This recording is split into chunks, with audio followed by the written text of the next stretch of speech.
God dag, stream. Håber, I har haft en fremragende onsdag.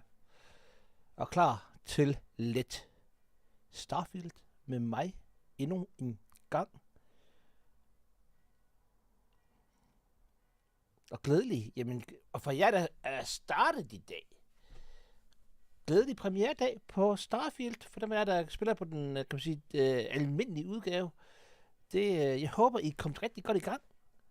Jeg ved godt, at de første par timer, de skal så lige, man skal lige igennem dem. Og så begynder spillet at åbnes op, sådan virkelig åbnes op. Så for dem af jer, der ikke er kommet i gang med spillet endnu, find pind og bide i de første 3-4 timer, 5 timer. Det kan lyde måske meget, men de går lynhurtigt stærkt, og man skal bare lige introduceres for de her forskellige ting, der nu er i spillet. Og så, når vi får gjort det, så åbner spillet så til det her spil, som det nu er, og den her open world, som det nu er, de her muligheder, der er for ligesom at egentlig selv bestemme, hvad du vil.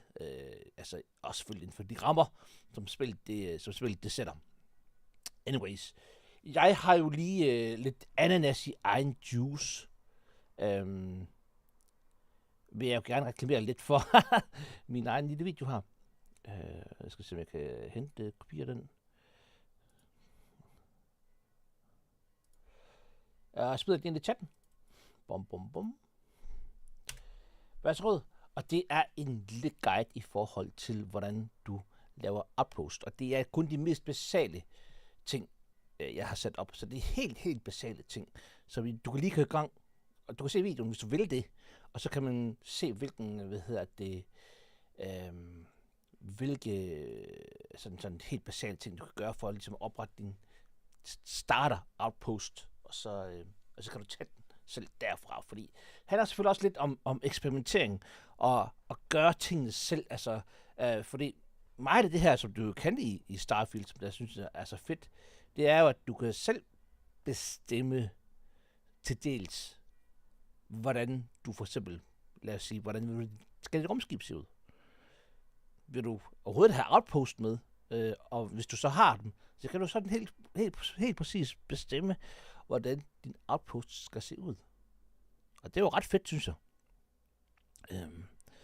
Og jeg har det også sådan, så vidt jeg har forstået på det hele, så kan du også helt undgå at lade være med at have de outposts her. Jeg tror måske i slut af spillet, der vil de måske gerne have nogle ressourcer, så vidt jeg har forstået, uden at skulle spoile for meget, men det, ellers så tror jeg, at du helt kan undgå det. Så, og for mig, altså jeg startede, jeg gik egentlig bare i gang med det, off-stream, fordi jeg havde en hulsmasse ressourcer, jeg gerne ville skudt af. For det fyldte rigtig meget på mit skib. Og det er der, hvor jeg har de største, eller der, hvor man har de største lager i forhold til ressourcer, det er på en skib, eller så er det derinde på det er sådan en fraktion, du starter med at joine i starten af spillet. Og der er 2 steder, hvor du faktisk kan smide alt det, du har derned. Men i forhold til skibet, så er det ikke, så skal du gå derhen igen for ligesom at tage det. Og hvis du har tid til det, så er det fint nok, men jeg kan bare godt lige have det på skibet. Så det.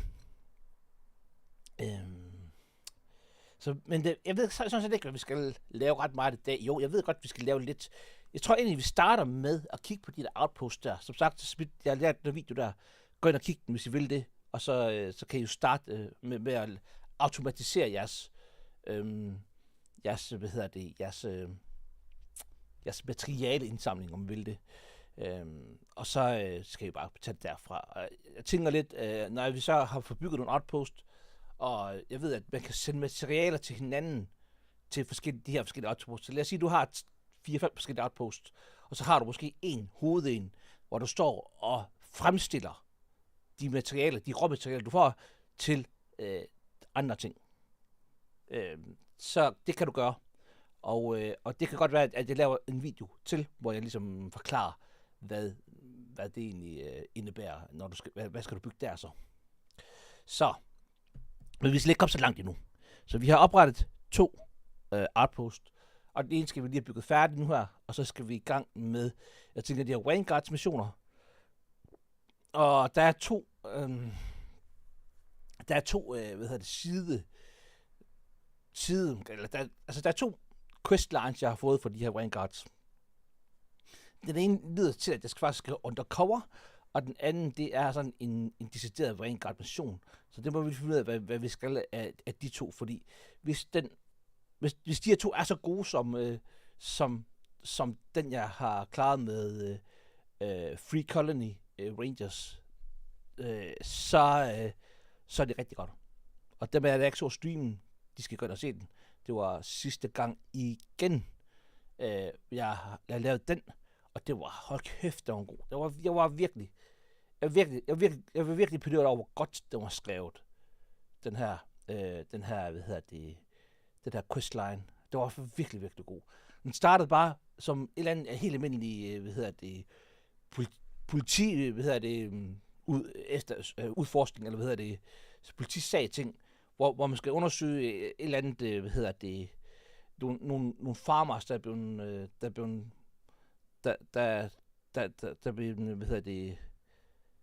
har nogle problemer med nogle af de her piratfraktioner, der er.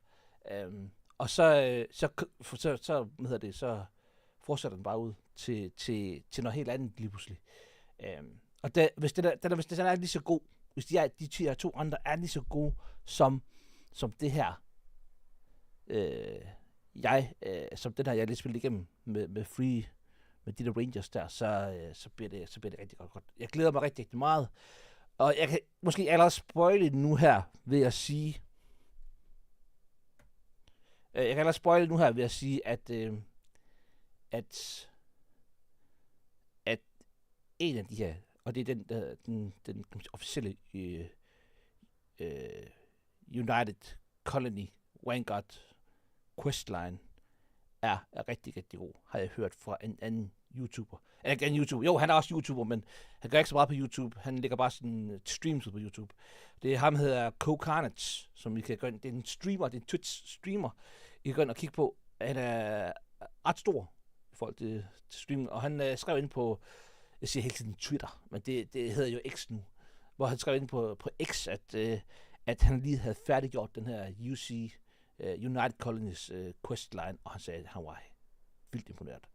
Og det her, det er en mand, jeg skal bare lige for at få lidt kontekst til sagen, det her, det er en mand, der er vant til at spille nogle rigtig gode, store rollespil, der er vant til at få nogle vilde, fede questline, historier, narrativer for fortalt.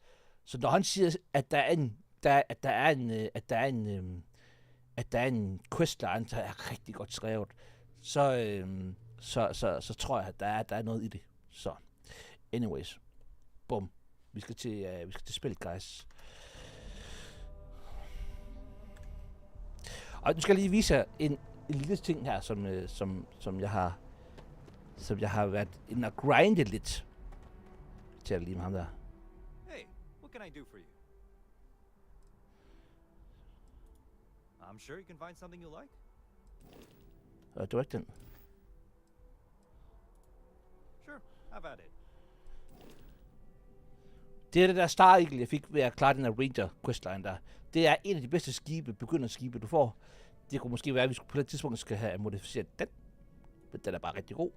I kan se, hvor god den er. Altså, det var en vilde ting. Det kan. Det er starterskibet. Frontier hedder den.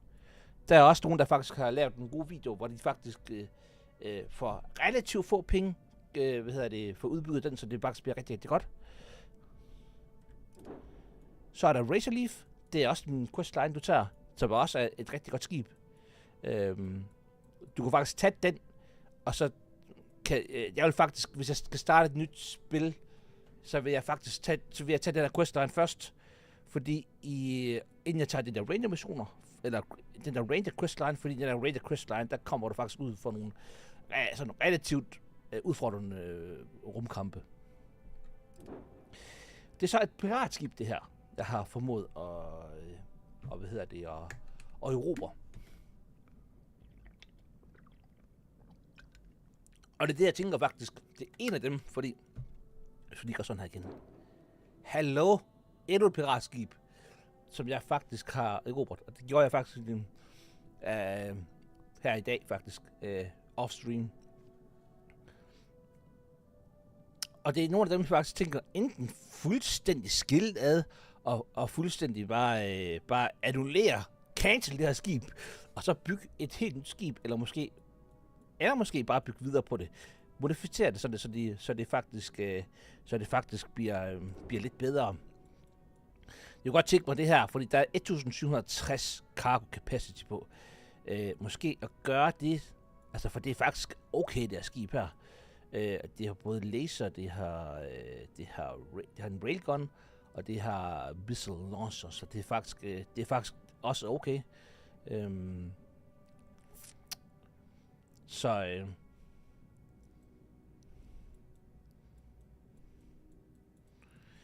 Men det er sådan noget, jeg tænker, at vi tager en chill stream, hvor vi så kan, strøge vi gemmerspillet inden da.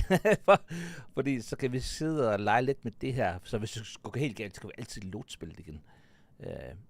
Men der er sådan lidt, der leger lidt med, så hvor du kan sidde og, om du skal have en ny motor på, eller nogle andre motorer på, og så videre, så videre. Så. Men, grund til at sige, at jeg offrer mig, det er fordi, hver gang, guys, hver gang I erobrer et sådan skib, så skal det registreres.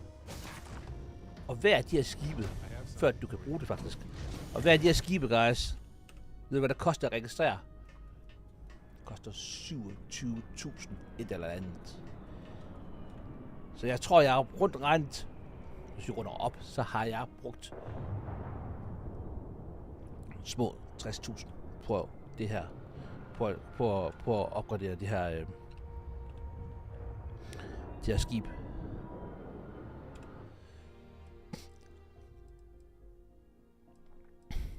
Eller ikke oprettet på at registrere de to skibe. Bare for at vi kan lave det her. Så bare tak på senere.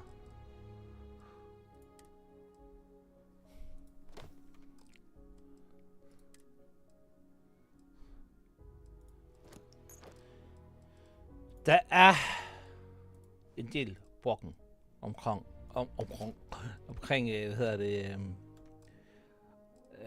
der er sådan en masse hernede. Det betyder, hvor meget du kan bære. Lige nu bærer vi 117 ud af 165. Så kan du smide en hulsmasse over på din makker, hvis du går med en makker. Det vil jeg anbefale, at du gør det, selvom han nogle gange bokker ud.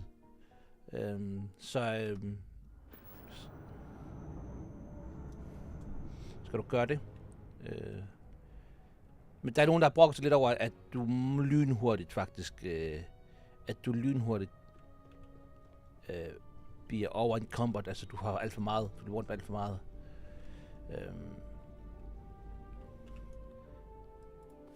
Og der er simpelthen, hvis vi kender ham, han er heller ikke, altså jeg kalder ham YouTuber, det er lidt dumt. De har noget YouTube også. Faktisk ham der JP, han har faktisk mere YouTube end Carnage. De kender hinanden, de er gode venner. Men han er også streamer, hovedsageligt. Men lidt mere aktiv YouTube-kanal. Han sagde simpelthen, jeg tror det var under hans sidste podcast, den hedder Drop Frames. Jeg kan gå ind og kigge på den, det er faktisk ret god. Der går han simpelthen og sagde, okay, jeg spillede noget tid, hvor vi så havde den almindelige, hvor jeg hele tiden blev over en combat, og så sagde fuck it. Og så slår den det fra. Og det kan du gøre inde i console commands. Det er ikke noget, jeg vil lege med ret meget. Eller det er så ikke noget, jeg leger med, fordi dine achievements, de bliver faktisk... du kan ikke få achievements så. Så det... Men jeg må indrømme, hvis vi tager hvis vi tager en anden genspilning, der er spillet på et tidspunkt, så kan det godt være, at det er noget, jeg ligesom kommer til at gøre. Fordi det er lynhurtigt, så bliver du fyldt op. med ting. Og så kan man så sige, så kan du bare lade være med at gøre det. Men problemet er bare, at ammo er så forbandet dyrt, at du er nødt til at samle ting op, så du kan sælge, så du har råd til ammo. Kunne du så i det mindste producere det? Ammo, det kan du heller ikke. Ja, kunne man ikke gøre det i Fallout 3 eller 4? Eller i hvert fald 4? Kunne man ikke selv lave ammo der? Synes jeg. Den er sådan lidt, men hvorfor har vi ikke haft mulighed for at gøre det? Hej Jimmy. Toggle God mode. Nej, det gider vi ikke. Det gider vi ikke. Ikke endnu i hvert fald. Så det allerførste vi skal, guys, det er at kigge her.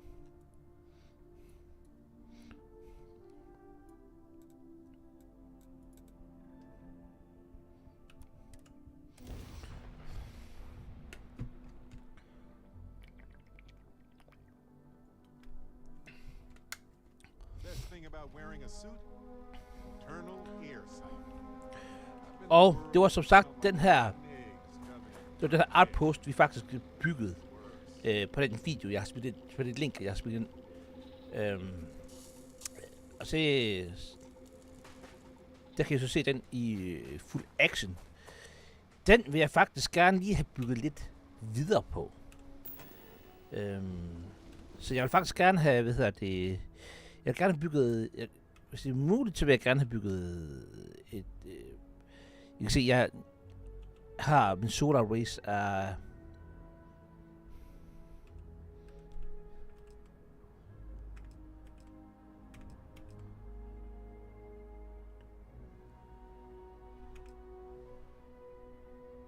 hvad giver den så?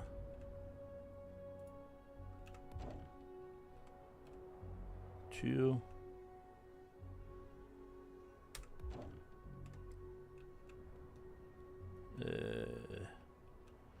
Og så vil jeg måske gerne have et par,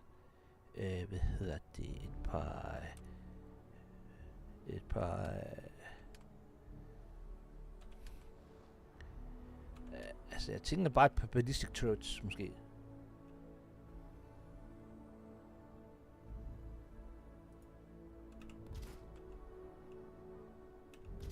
Bare som start, hvis der kommer nogle fjender. Alright.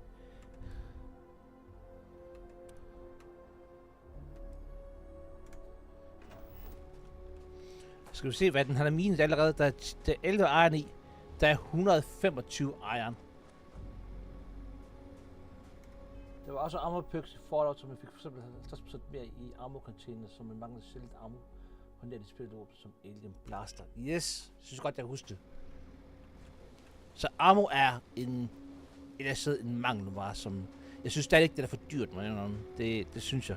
Jeg ved godt, man kan tage, man kan tage den her, social perk her, commerce, og så kan du rate den op. Hvor især rank 4, så begynder det virkelig bad, at du køber for 20% mindre, altså prisen er 20% mindre i prisen. Så begynder det bad. Så her vil jeg ikke så meget have bygden. Jeg tror egentlig, at vi sådan set er okay med her. Og så kan det godt være, at vi kommer tilbage til det, og så får bygget et sted, hvor jeg kan sove, eller vi kan også udstationere sådan nogle af sine folk herude, hvis jeg vil det. Men lige nu synes jeg faktisk, at vi er rimelig godt med. Alright. Og som sagt, jeg vender nok tilbage til det her på et andet tidspunkt, hvis jeg skal udbygge det her outpost-system. Alright.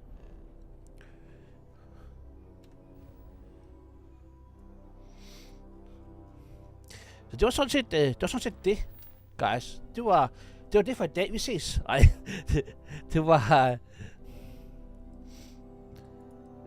så tænker jeg faktisk... Så har vi to. Vi har Deep Cover, og vi har The Living Devils.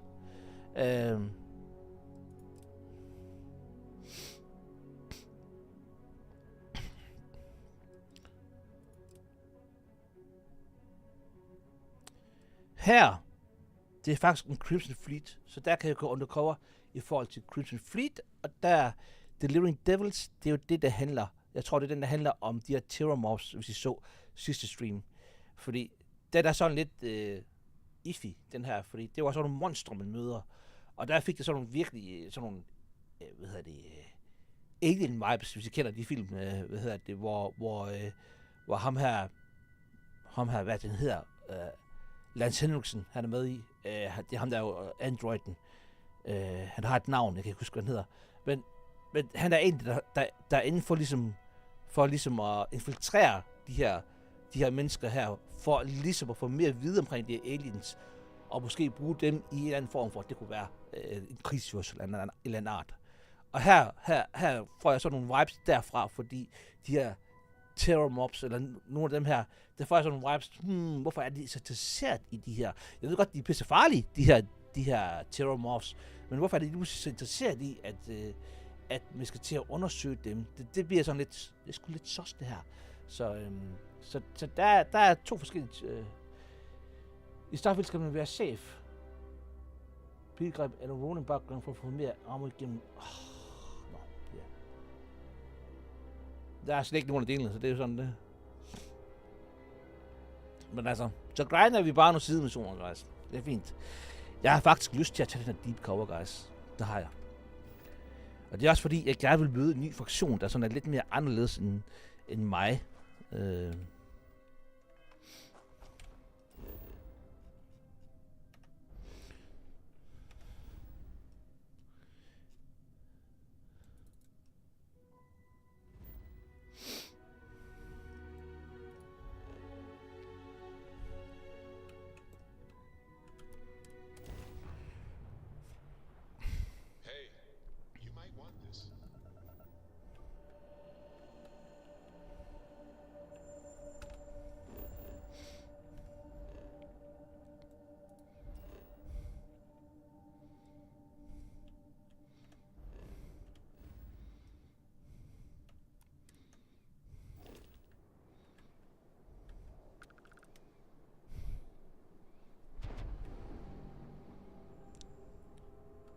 Skulle jeg reparere min hold, inden jeg skulle?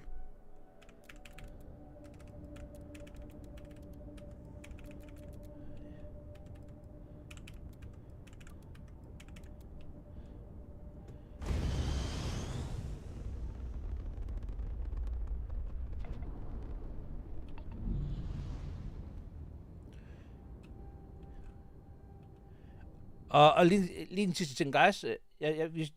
For det jeg så streamen, var det sidste gang, eller streamen før, hvor jeg også blev lidt utilfreds med, hvorfor folk de angreb mig.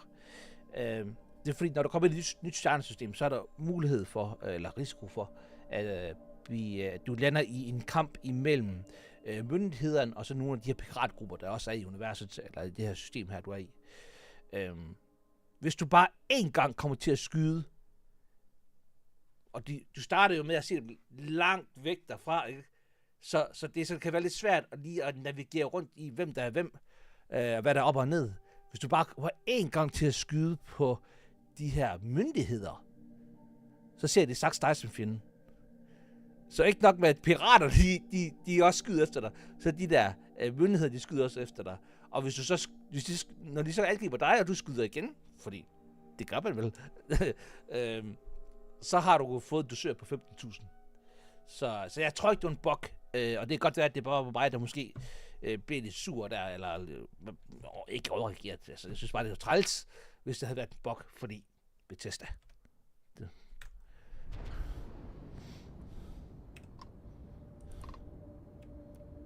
Welcome, Captain. We've been expecting you. You're clear to dock at docking port 1.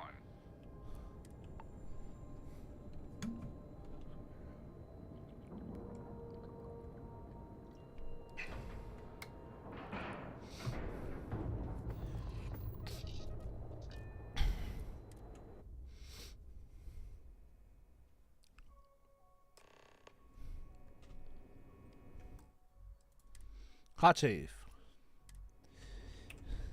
Welcome aboard the UC Vigilance. Did you have any questions before I escort you to the commander? Fucking lyder kedeligt ham her. Jeg får bare det mellemkysten på... I'm here on official Vanguard business. Do I prefer to so I'm not authorized to divulge information about this vessel. Suffice to say, it's one of the toughest ships in the UC's arsenal. Guys, tror jeg, vi kan stjæle det. Hvor højt tror jeg bouncyen det sker, hvis vi stjæler det skib her?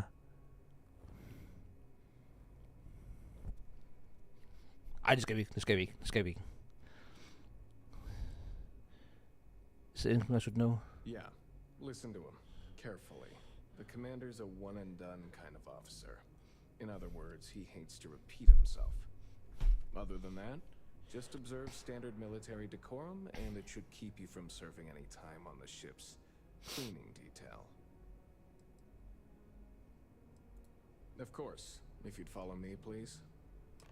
So, you're the Vanguard that took down that terrormorph on Tau City. Det er mig. You've made quite an impression around here. Everyone upstairs is talking about it. Damn. That must have been one hell of a firefight. I almost regret missing out on all the fun. Of course, we don't normally see that kind of action on the Vigilance, but we have our moments. All right, Vanguard. Take the lift up to Ops.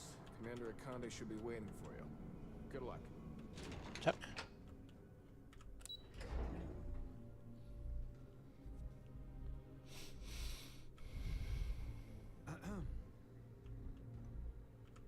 Sometimes we'll take the long-range fighters out for grav jump and patrol high-traffic orbitals for fleet.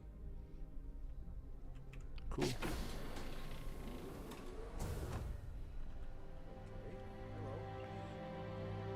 Hey, dude. Can we try and focus on the matter at hand, please? Ah, there you are. Commander Kibwe Kande, UC Cisnev. Glad to have you aboard. I was beginning to think you were having second thoughts about Commander Tuala's offer.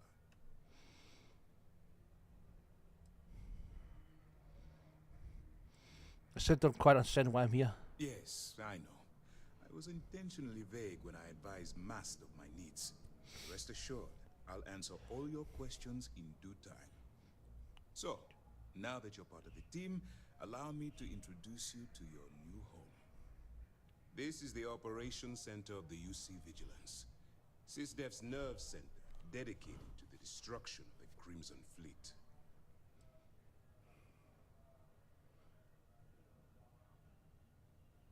What exactly is the Crimson Fleet? That's strange. According to your file, you've encountered them before. On Vecteris. Jeg plejer bare at dræbe den, så det, jeg They plejer were aldrig at pirates kunne. that attacked your mining outpost. I'm surprised you don't remember.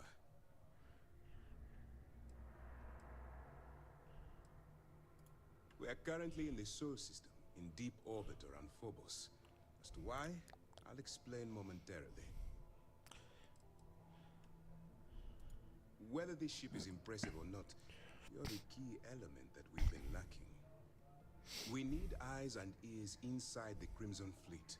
Someone who can feed us information, evidence, and expose their weaknesses. The catch is that you can't just knock on their front door and ask for an application. Getting inside is going to take some finesse.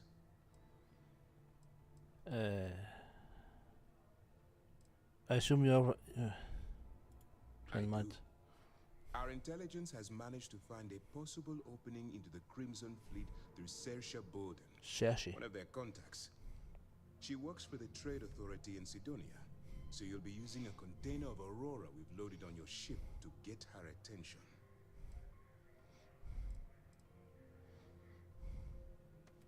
That's right.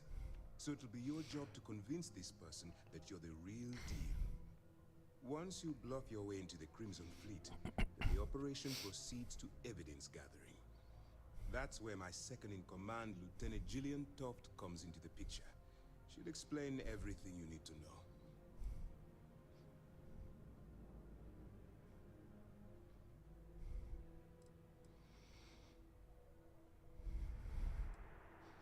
You must have quite a bit of confidence in my abilities. If I didn't have confidence in your abilities, I would have told Commander Tuala to send someone else. Remember, this entire operation rests on your ability to infiltrate the Crimson Fleet and bring us the evidence we need to take them down.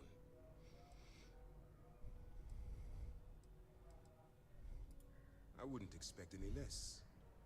Look, before you begin, I want to make something perfectly clear.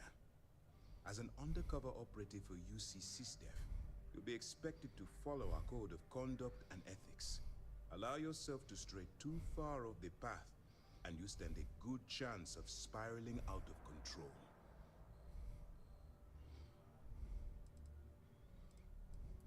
That's what I wanted to hear. Anyway, it's time to hand you over to Lieutenant Toft. She'll brief you about the details of the evidence-gathering portion of the operation. Now, get out of here, and Jeg vil. good luck. Jeg kan det. How will I maintain contact with you? That's easy to answer. You don't. Okay, skulle jeg. We'll be monitoring your activities from the vigilance and attempting to keep it within your vicinity. When you feel you've gathered enough evidence, and at the completion of your assignments, head back here for a debrief. Beyond that, Do you have any other information about Tourist Bowden? all we know is that she's been with the Trade Authority for years, which means she's been privy to some seriously shady deals. She's shrewd and she's diligent. The only reason we were able to connect her with the Crimson Fleet at all was thanks to an informant. I'm afraid she's the best lead we've got. What happens if I get arrested while I'm undercover? For your own safety, nobody but myself and the crew of the Vigilance will be aware that you're working for the United Colonies. Basically, if you land in jail, you're going to have to deal with the fines. Tak for lord. While you're running with the Crimson Fleet, you're undoubtedly going to be faced with some morally grey decisions. It's going to be difficult for you to weigh the consequences of pulling the trigger while maintaining your cover. Do what you have to do, but remember why you're out there in the first place.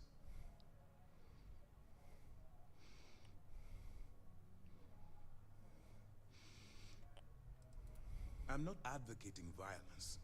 I'm merely urging you to weigh the consequences before you open fire. Look, I can see that you're struggling with this. So let me simplify this for you. If there's a route to your goal which doesn't involve killing innocent people, use your instincts. Dismissed. Hey, er det en venter her? Er det købmand? Howdy. Yes. Ja.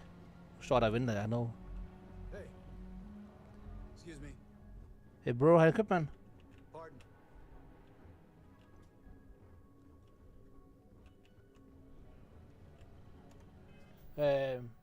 Det undrer mig lidt, at der er forskel på skill perks, alt efter hvilken baggrund man har valgt.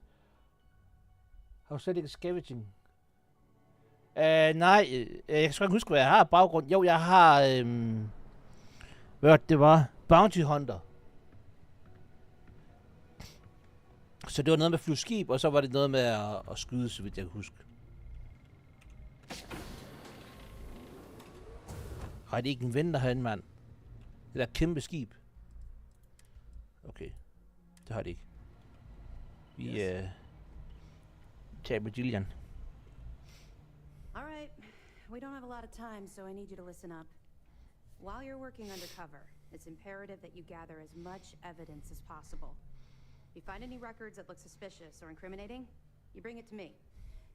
Is that understood? Yes, ma'am. You better make it, because Commander Akande cashed in all his chips to get this operation off the ground.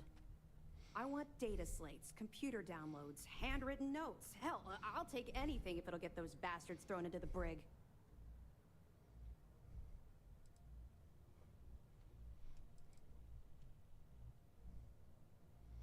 Skal vi se, hvad fanden var det?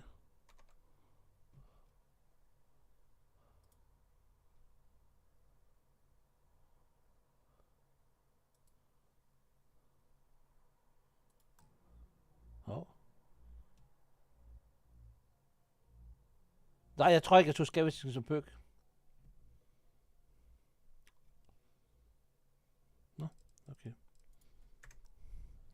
Så kan vi have personal dead against the Crimson Fleet. You're damn right I do. Damn. Det havde That minor skirmish you had with them on Vectera was nothing compared to the death and destruction those pirates leave behind. If you've seen what I've seen, you'd understand why I'm pushing you so hard.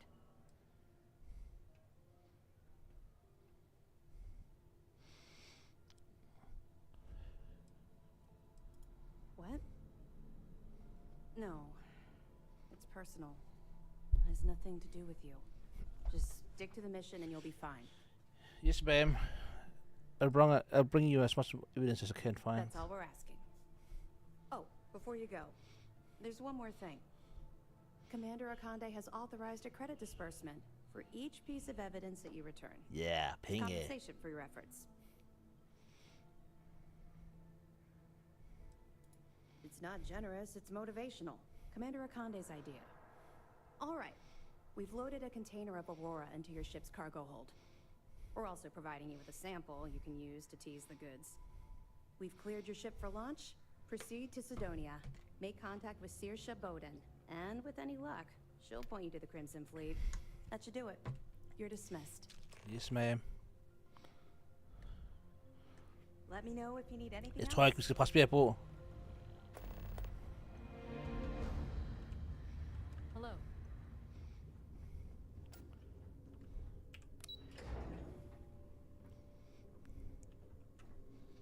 Men så mange af de her Crimson Fleet skibe, som jeg har smadret, hvad tror du bare, de tager mig imod, og så må åbne arme og siger, yeah, velkommen til.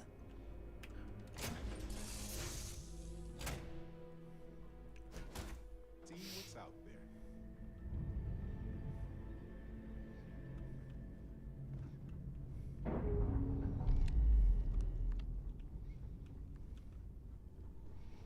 Hey, how's it going? Jo, heller.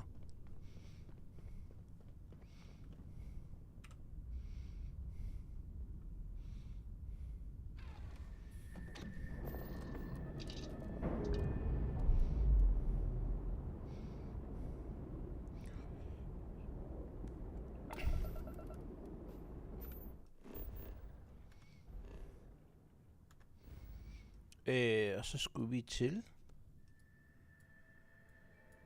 Skal vi blive i solsystemet?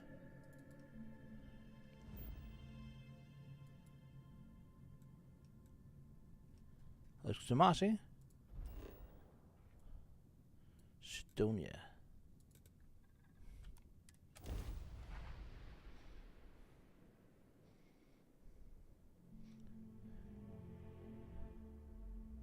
Hey, you might want this.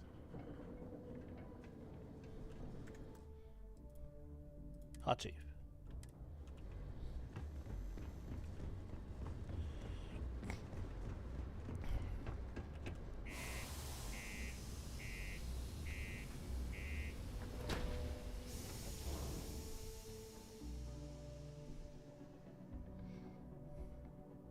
Something for you. Kan vi så... Ja. Excusez-moi. Oh, right. I nearly forgot. Du har lige sagt det, dude. Go. X nu worst. What the fuck var det? Ad. Er det 8?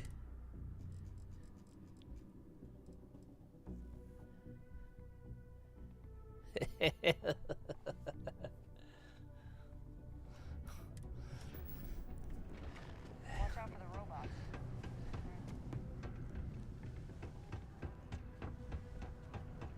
Sidonia may be rough around the edges. Yeah, dude. It is If you're utterly here to buy or sell, you might want to talk to Octai. I'm busy.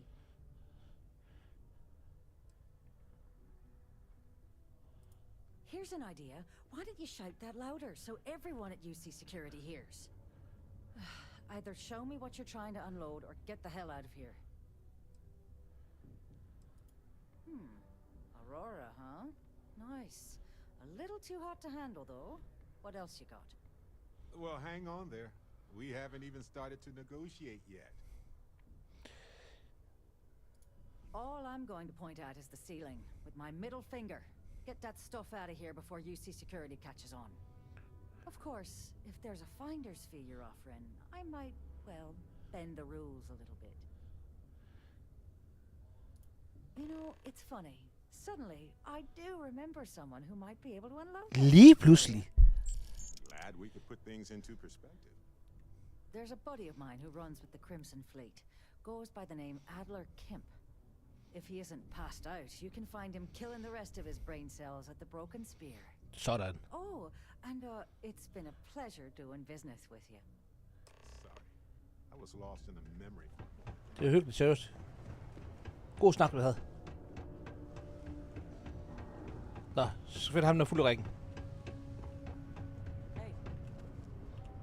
Unless you're here to serve me another drink, you can turn around and walk away. Hey, why don't you say that a little louder? I don't think every single UC guard in Sidonia heard you. Okay. Okay. Yeah, I think we can help you with this. If you've got a whole shipment of this stuff, you're going to need to move it fast. But you're going to have to do something for us first. Right down to business! And no small talk. I like it. Kan vi lige skrive det? That wasn't part of our deal. But I bet you're about to say it's a non-negotiable addendum. As a matter of fact, yes. Yes, I am. Non-negotiable addendum. I like that. Now listen up, because I'm not going to repeat myself. I need you to deal with a miner who's racked up a bunch of debt. He probably spent it all on booze, not that I blame him. Either way, I want that money back. Feel free to throw as many credits in my face as you want, but that isn't the point.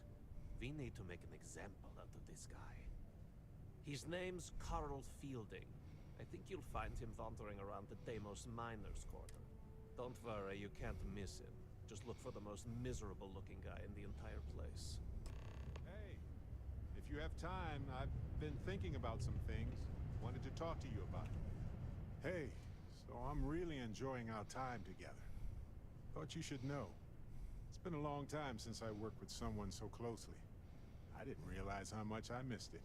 And you haven't stopped me from looking into this stuff with Irvin either. So, thank you. See, that's what makes you a good captain in my book. You're supportive. On that note, I do have some news about Irvin's case. So, I wanted to let you know that I heard back from my contact. And I think you'll want to hear this. They sent me a copy of some public records. It's interesting. There was a claim filed against Irvin, accusing him of damaging their investments. Looks like Irvin didn't even enter a plea.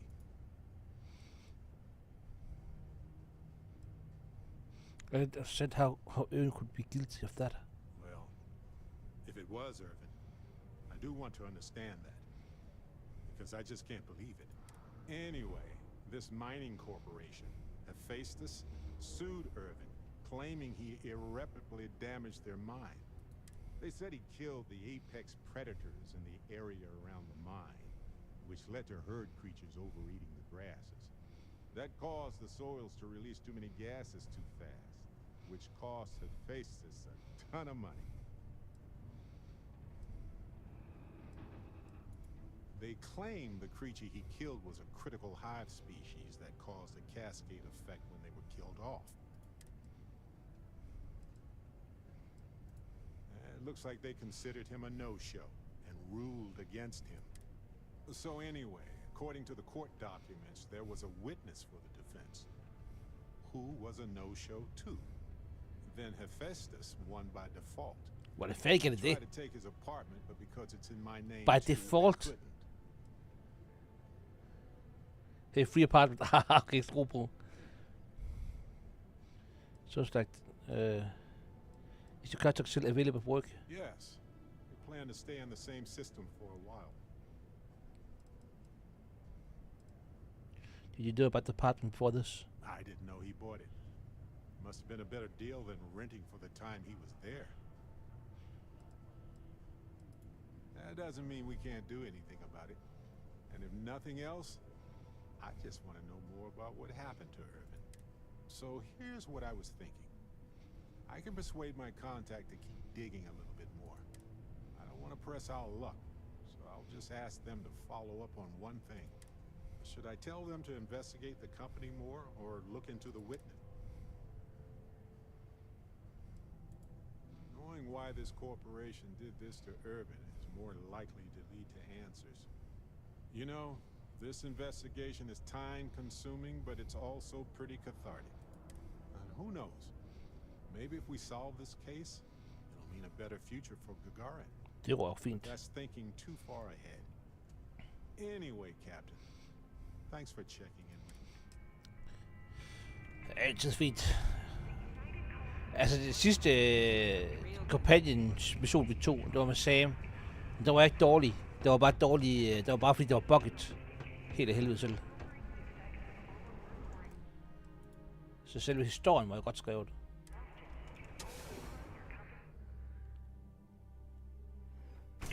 Me? You want to talk to me?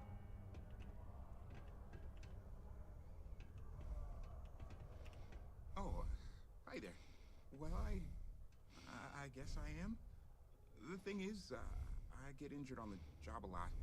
Nothing too serious. I've lost it. And, well, I have to go see Dr. Flynn a lot for treatment. I'm pretty sure she's annoyed and sick of seeing me. I don't blame her. I've been thinking about writing her a letter of apology, but I have no idea where to even start. I don't want to come across as weird or annoying. No. Oh, I mean, was that too frank? I don't know. I mean, the job pays well, but it's dangerous and hard work. I hurt myself a lot, too. I'm definitely looking forward to my contract being up so I can leave. But I don't really know what I'll do after. See you. Er det ham, vi skal... Skal vi ikke? Vi skal ikke gøre noget. Det vil ikke ham, vel? Det håber jeg ikke. Jeg håber, vi kan løse det uden vold. I have a pen pal in New Atlantis. We've never met in person, but she's still one of my favorites. I've got a lot of free time. Hey, dude. Something I can help you with? You auto at the camp. Adler Camp. Who the heck is that? So I suggest to pay up. Adler, you said? Nope. I think you have me mixed up with someone else. De tester mig, de der... Look, I'm tired. It's been a long day in the mines. I just want to go home, wash off the dust, and relax. This has been fun.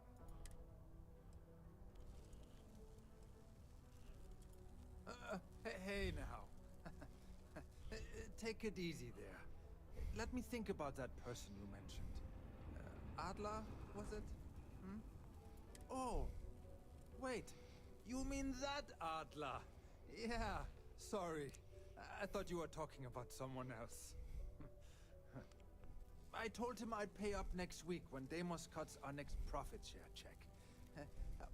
I'll even bring it to him personally. Hmm?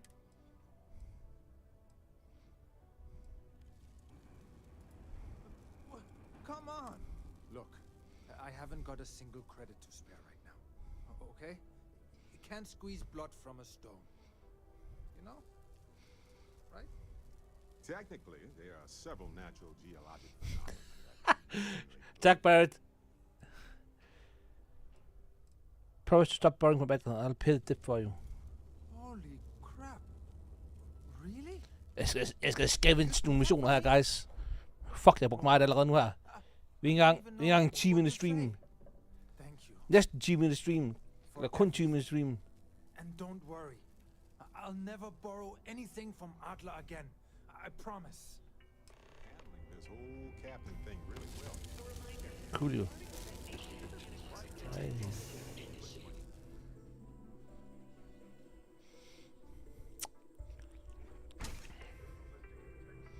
Du solgte udstyr.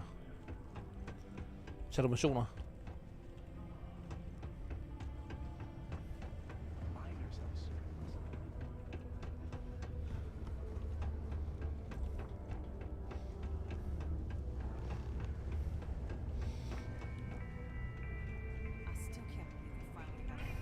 Something for me? There, would you look at that? I knew that bum was holding out on me. He going to be a problem anymore? Nice. a natural at this. Leaning on deadbeats comes easy to you. I like that. You know, if you like this kind of work, you think you can handle running with my, associates?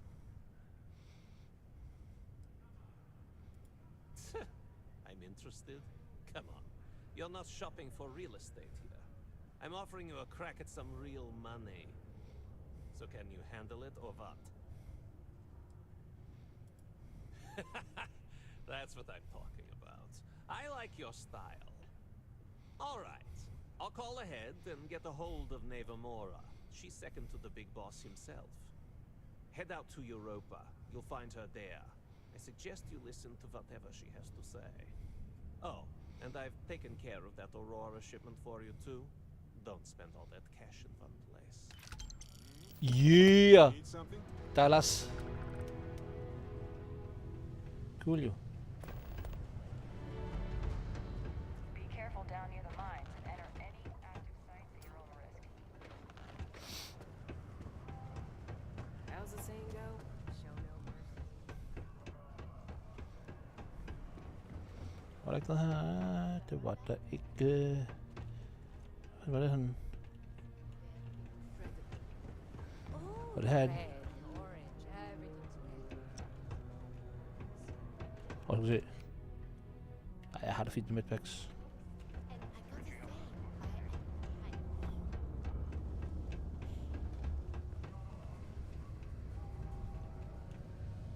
Der.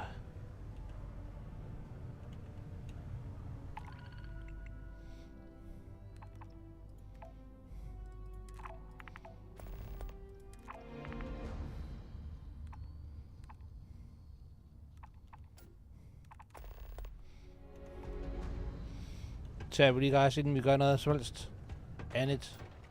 Det er lidt penge.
Er der 2? Hold da kæft. Jamen, det gør vi da så.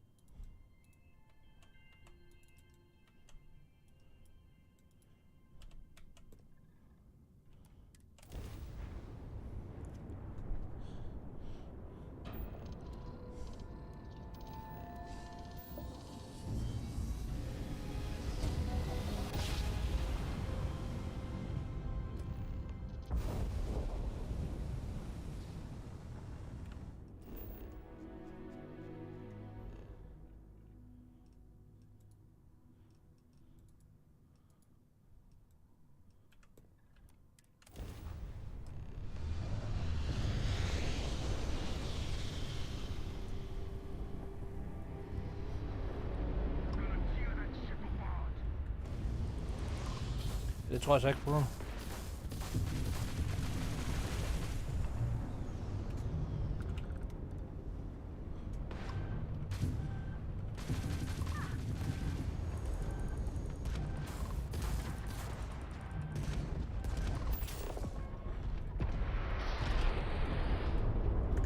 Farvel.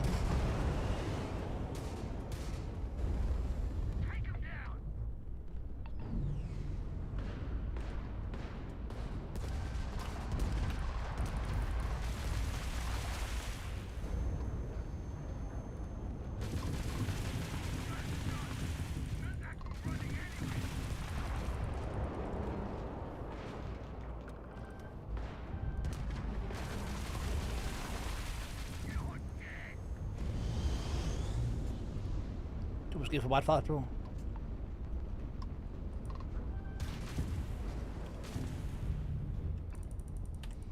Fuck, jeg rev.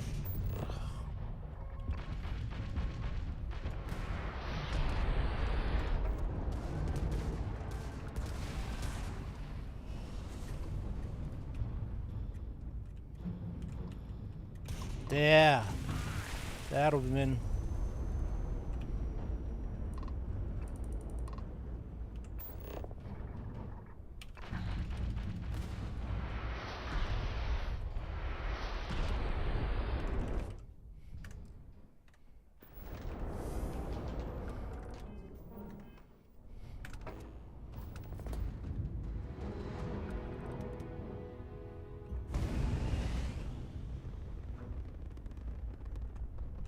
Oh.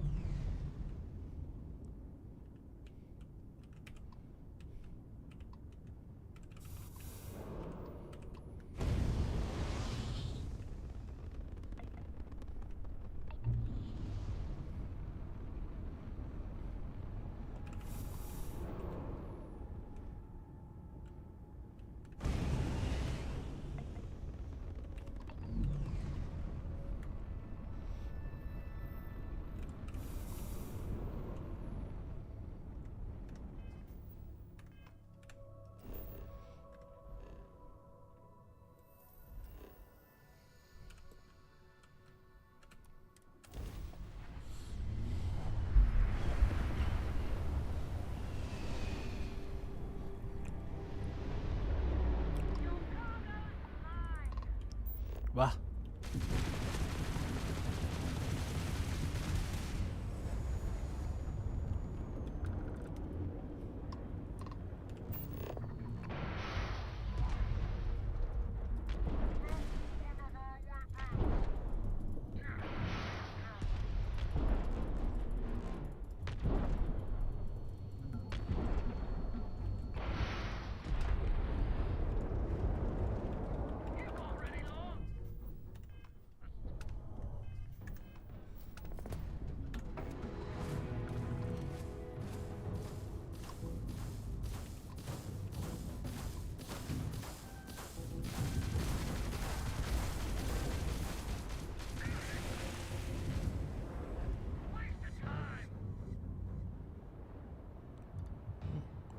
Hvor er du henne?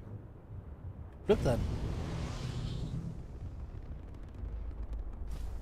Nej, jeg gjorde den ikke.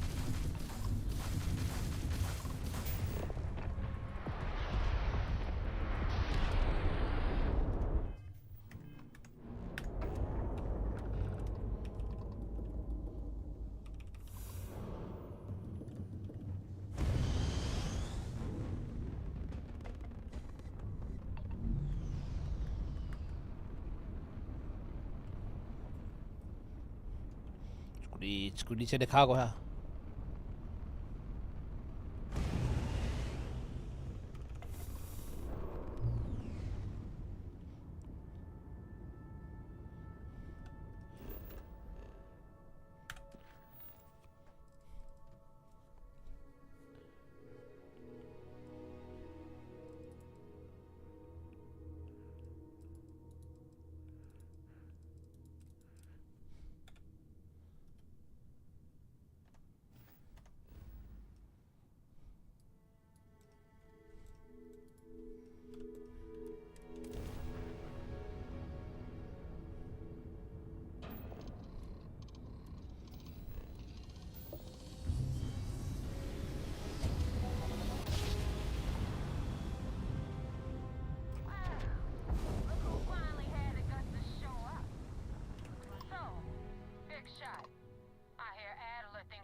Adler mentioned it, and for his sake, I hope he hasn't.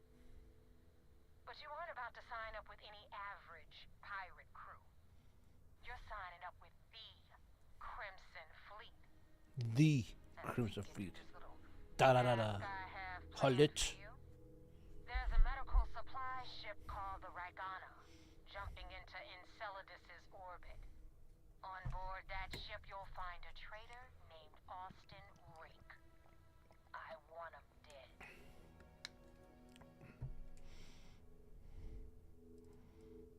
Kill Rake? That's your only option? If you want my advice, there's only one way to guarantee he dies.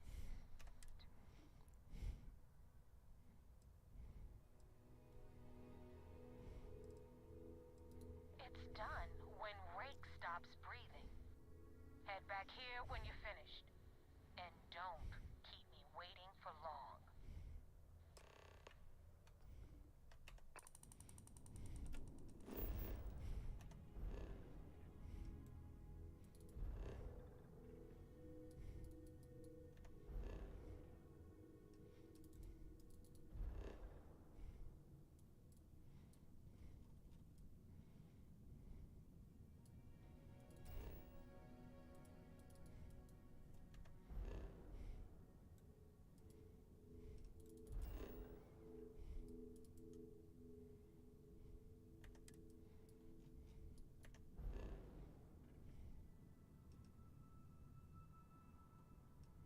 Det her er sjovt, nok ikke udforsket så meget, faktisk.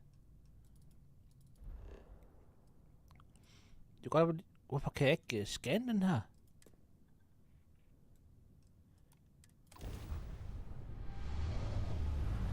Men ikke noget med Saturn, det er en gasplanet. Så der kan jeg måske ikke engang gå på.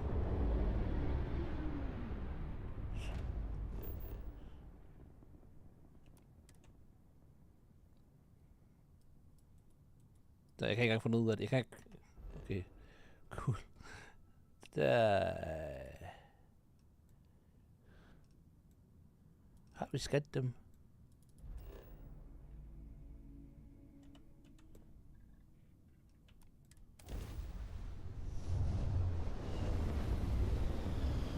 Godt, hvad skulle gøre det her off-stream, det er ikke så tæt.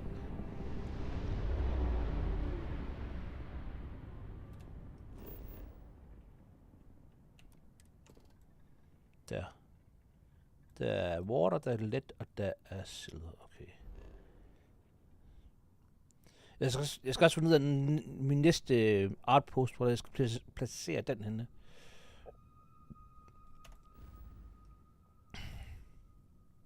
Spørgsmålet, skal vi ikke lige gemme, for hvis vi kan klare den her mission uden at myrde ham faktisk svært. Det er faktisk frygtelig gerne. Det skal være helt ærlig.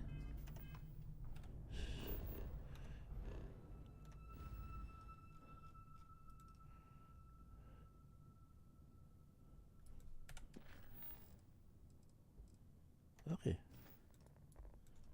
Ja, der er sådan lidt, at der er sådan, jeg følte lidt, at de her, at de her, ham her, Ikante, han var sådan lidt, okay, hvis der er nogen, der skal dø, så er det sådan, så må det være det, i forhold til the greater good. Det er rimelig, kynisk, vil jeg sige.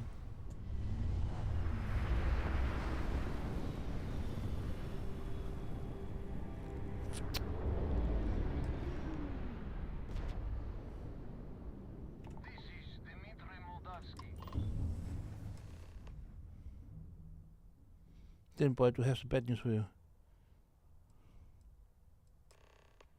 I was afraid of that. Look, we are not built for combat. What is it you want exactly?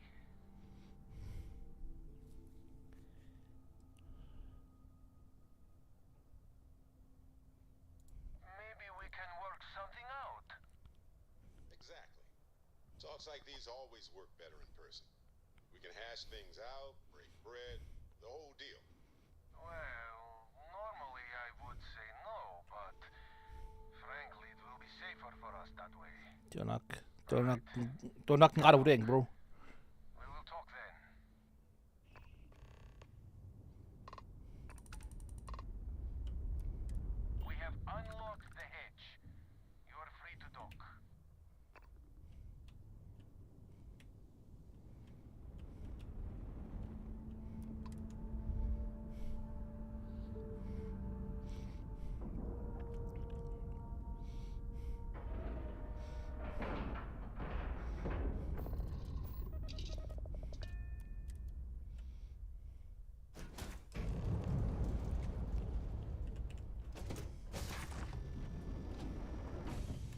Party. I am not sure what to make of you being here. If you wanted to kill us, you could have done that from your ship. Lige præcis. If you wanted our cargo, we could have jettisoned it. I guess I should just stop talking and let you say your piece. I don't want to listen to the ship. I wanted to make sure there wasn't... That is true.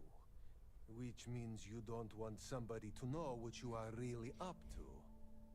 Now, do you mind telling us what this is all about? The fleet won't break that, but I want to resolve this without violence. You really do not know which one of us is Rake, do you? Jeg kunne dræbe jer alle sammen. And you do not seem to care either, which makes me think you really want to save him. Okay, I have idea. We can strike his name from Manifest, make it so he was never on board. Then, when we dock, we will leave him on this ship and deliver him to another port. Deliver him to Systef. If the fleet finds out about this deal, we are both exposed. That is fair. We do not want any part of the fleet. Is that all right with you, Austin? Do I have a choice? Nee. It does not appear you do. Well then, it is agreed. You go back to your ship and we will make sure Rake was never on ours. And in case any of your handlers get suspicious, here. We had an extra crate of supplies loaded, in case one got damaged. This should be proof you were not here to bargain. I thought we were dead. I can't believe it.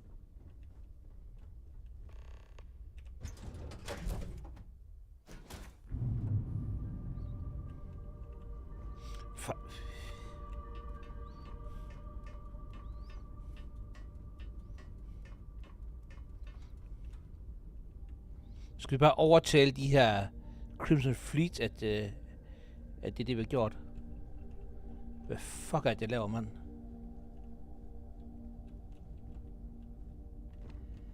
Tak. Nice to see you. Hey, Lynn.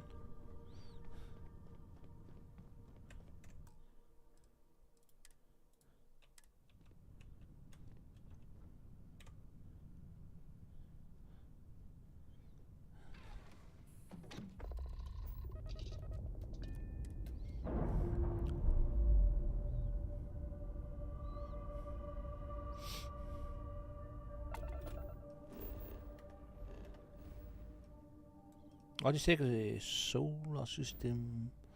Hvor skal vi hen?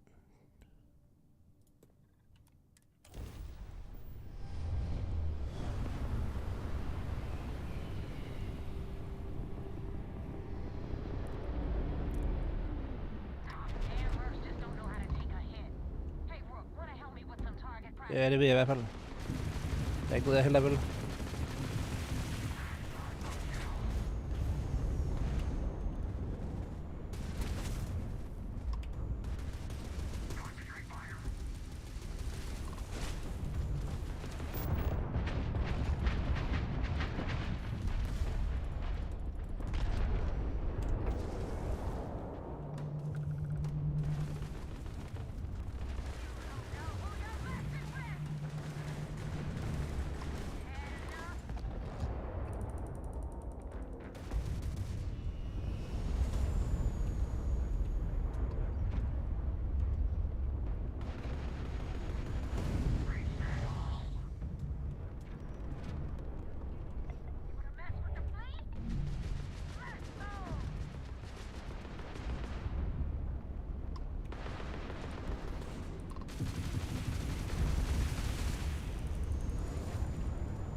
Hun har lidt mus inde der også. Thanks for the help with the cryptic. I had it under control, but it definitely went faster after you jumped into the fight. Now tell me about the Ragana. Give me some good news, then we can go celebrate. Det. No kidding. That'll make Delgado happy, seeing as our hands are clean. I would have preferred if you hadn't left witnesses behind, but at least you got the job done. Anyway, you wanted into the Crimson Fleet? Well, you're in. Yep, it's that simple. Det må man sige. Jeg skulle lige til at sige det. Bones in.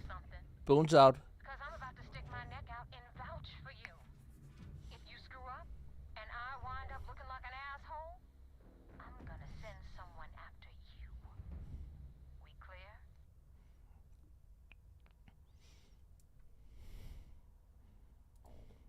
You better stow that crap before you make me change my mind. Damn, hun er sur. Now that you know the deal, it's time to see what you signed up for.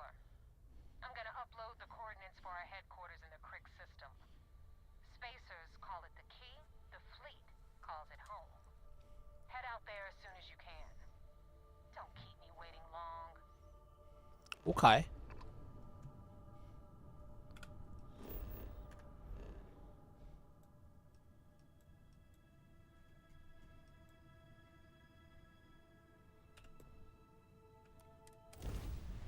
Er det hele det Sol System?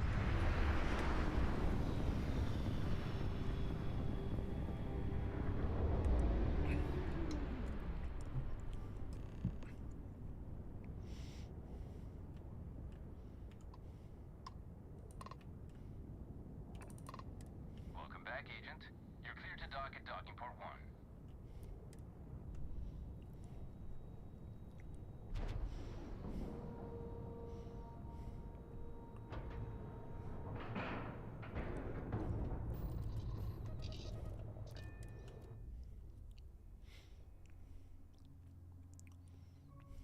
Vigilance indeed.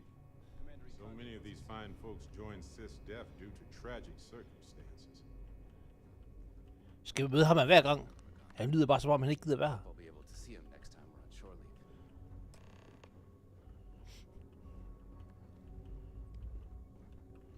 Okay, det vet jeg.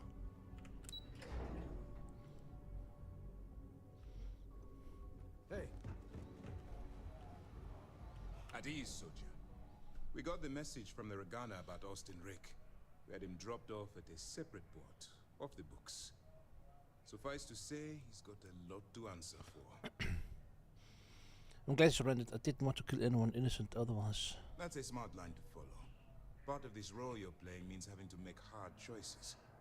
Just remember not to lose yourself in the part. We wouldn't be the good guys if we did. Oh, one more thing before we move on. For transparency's sake, you should know we were the ones that hired Ecliptic to attack Neva's ship. There was concern after what happened with the Ragana that you might have trouble earning Neva's trust. Coming to her rescue ensured that would not be a problem. Han er fucking ruthless, ham der duden.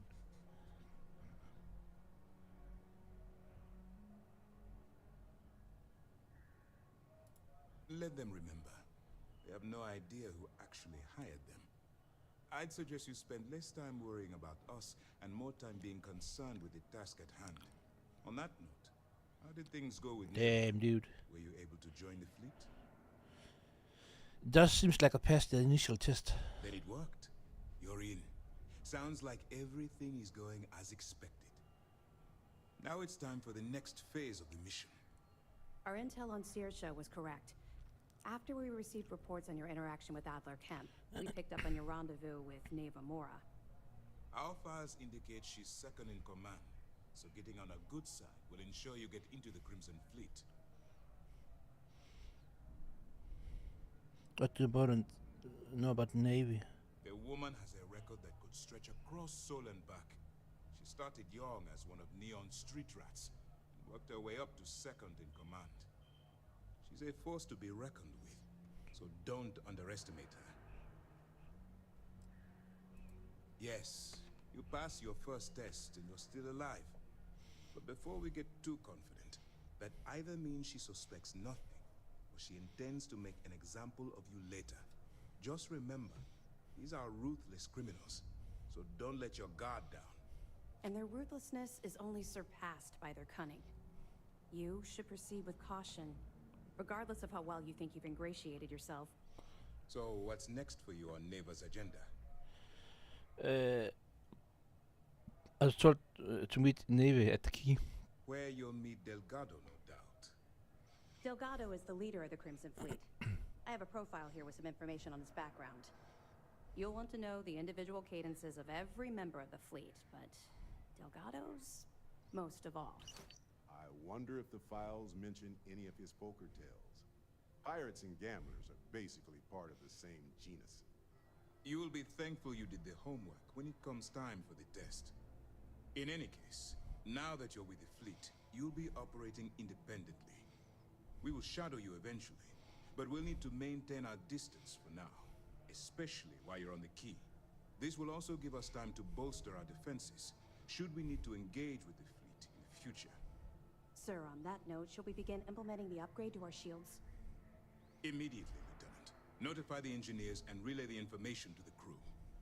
I hope your entry into the fleet has overcome any doubts you may have had regarding your mission. It certainly increased my estimates on success. Keep up the good work. We'll expect further reports. Dismissed. Fuck, mand. Ham der i kanten der, hvis der var nogen, der uskyldige døde lige... sådan lige bare for det var bare nødvendigt, så havde han været fuldstændig kold. Hæft, han er kold i røven, den dude. Jesus Christus. Jeg kan ikke lide ham. I don't like him, guys. Det gør jeg ikke. Simpelthen. Get this place. Home.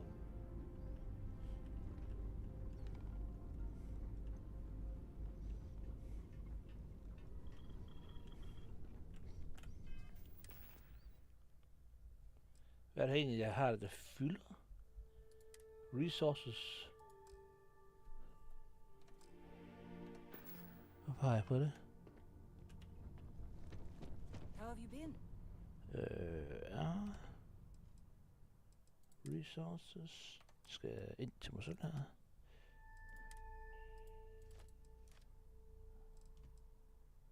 Husk, hvis I spiller det her, og I er i gang med at spille det, det meget af det, der fylder meget faktisk, men man glemmer nogle gange, det er faktisk resources, fordi de fylder rigtig, rigtig meget, og det vejer rigtig, rigtig meget. Så lige i forhold til det her, med at du hurtigt bliver overbelastet af ting, så kig lige på det her. Det er det samme med mad.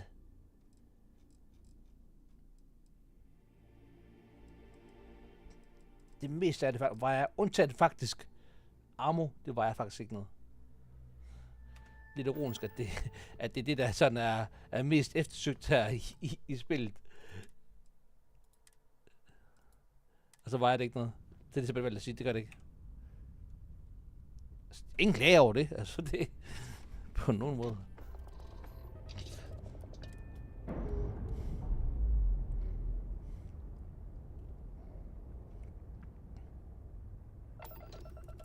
Og som sagt, jamen altså, jeg ved ikke om det er spoil. Det, men hvad hedder det?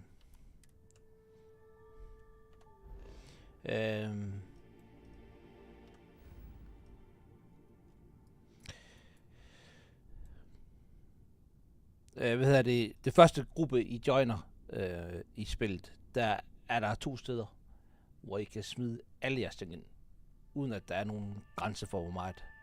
Så det er faktisk ret lækkert. Det problem der er bare med det, som jeg også sagde i starten af streamen, det er, hvad hedder det, det er kun forbeholdt til det så.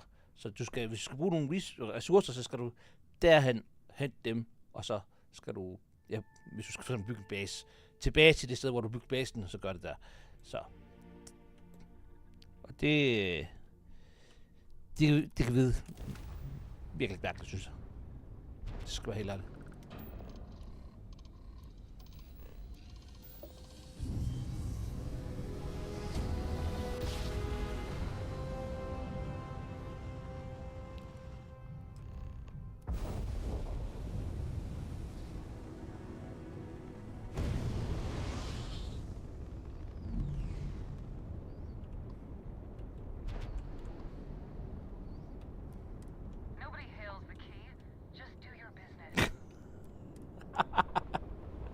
Hvad fanden laver du, mand? Det er ikke sagt med dig. Det bliver kommer og dukker. Men det gør du bare.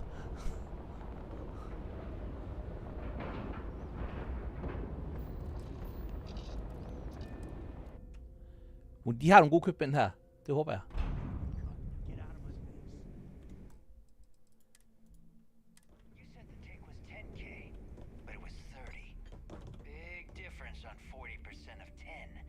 Hey, dude. You wanted 4K, you got 4K. Not my problem. Se det show her. Jeg korter den. Der er en, der kommer til at dø her.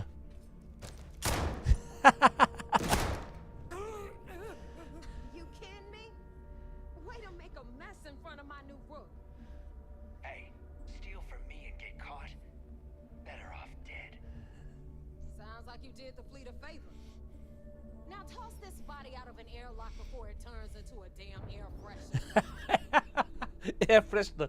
Ej, hvor skyld, de psykopater, de her. Så det er ikke sjovt. The hell took you so long? Slap dig Forget how af, to man. grav jump or something? Nice to finally put a face to that name. Maybe for you. I'd rather shove a shotgun up my nose than remember the face of every low-life rook who passes through this station. But, all that aside, you made it. So now, you get to hear a nifty history lesson. Pencils ready? Ja. This floating scrap heap you're standing on is called the Key. Used to be an old UC military star station, and now it's the fleet's base of operations. Might look a little beat up on the outside, but we keep it together. The usually builds with multi-layer hull substrate to this system should be fine. Wow, thanks, Professor. That's just terribly fascinating. I'll be Det tror jeg ikke, hvor du pass that føler. on to the maintenance crew Det who tror jeg ikke, du have to mener. use baling wire to keep the plating from peeling off.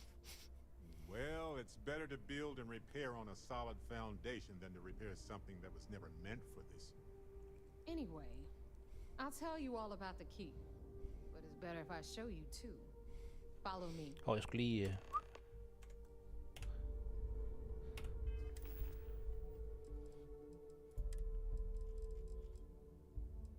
Attention Ecliptic personnel. We've received viable intel on the location of another colony war era facility, specifically a research lab. It's somewhere in the Nerian system, possibly already occupied by pirates of the Crimson Fleet. As has already been communicated by Commander Creek, you have full authorization to claim the facility for Ecliptic and appropriate anything deemed viable for our combat operations. If the base is, in fact, under the control of the Crimson Fleet or anyone else, Command grants full authorization to eliminate that threat using any means necessary. Captain Bale's out.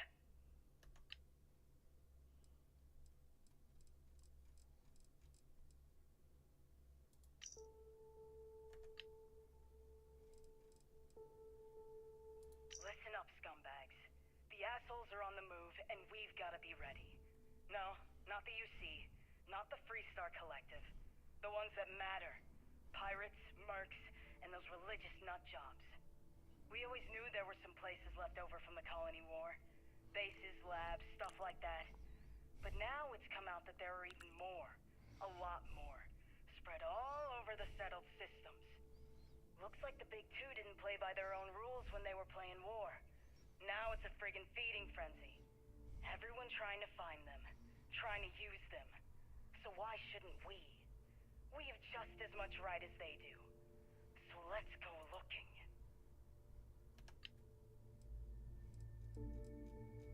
Var der ikke noget omkring hende her? Den her har jeg. Var det ikke, fik jeg ikke det? Okay, det gjorde jeg ikke.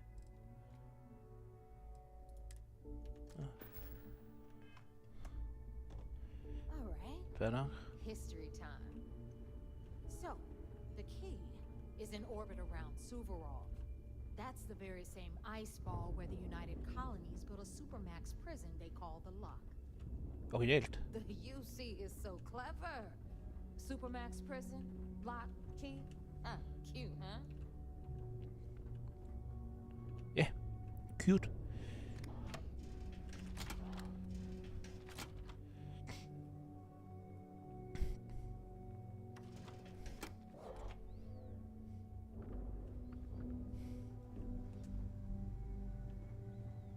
Hey, dude. Now, we've got everything the fleet needs right here. Of course, you gotta pay for it. Remember, Der venter os. Der er købmænd. credits are king. What the hell is this? Hvad? All right, hang on, Nav. Before you get pissed, I've got my hands full. Jasmine, sweetie, I'm trying to give a tour here. So you want to tell me why those damn doors are sealed? It's called a malfunction. You know, that thing I spend most of my day dealing with. Believe me, my people are on it. Have a little faith for once. Aw. And you always, Angel. This here's Jasmine.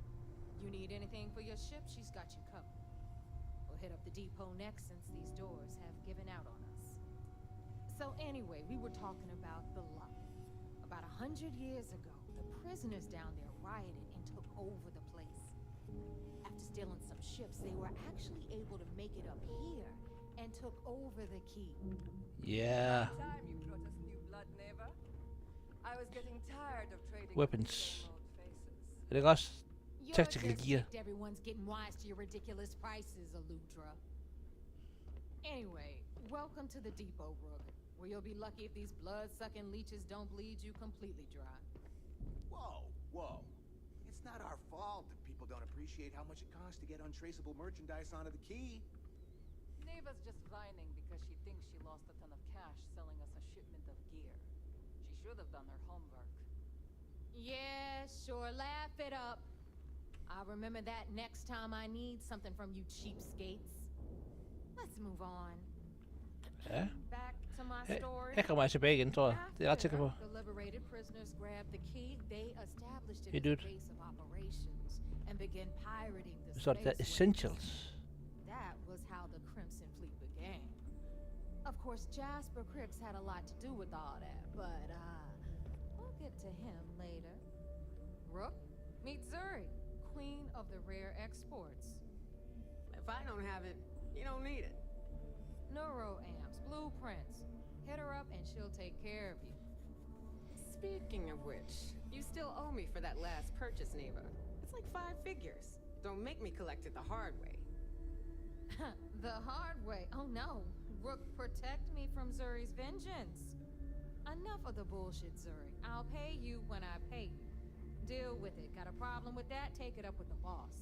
I hope On the you pay right, with credits. you've got Bradley from the Trade Authority. I'm sure you know the deal there. He'll buy pretty much anything, no matter how hot. Then we got our med bay on the left, run by the one and only Samina Mizra. She'll patch you up, if you've got the money. We don't run any free clinics up in here, you don't? Okay, this is our final stop.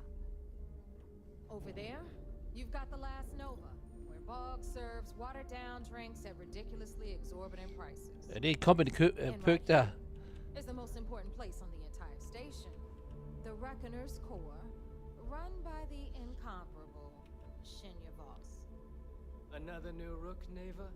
I can't believe Delgado still lets you recruit, given what happened with the last one. Hvad skete der med den sidste? You mean Austin Ray? It's been taken care of, all right? I don't like loose ends, and this Rook is the one who tied it off.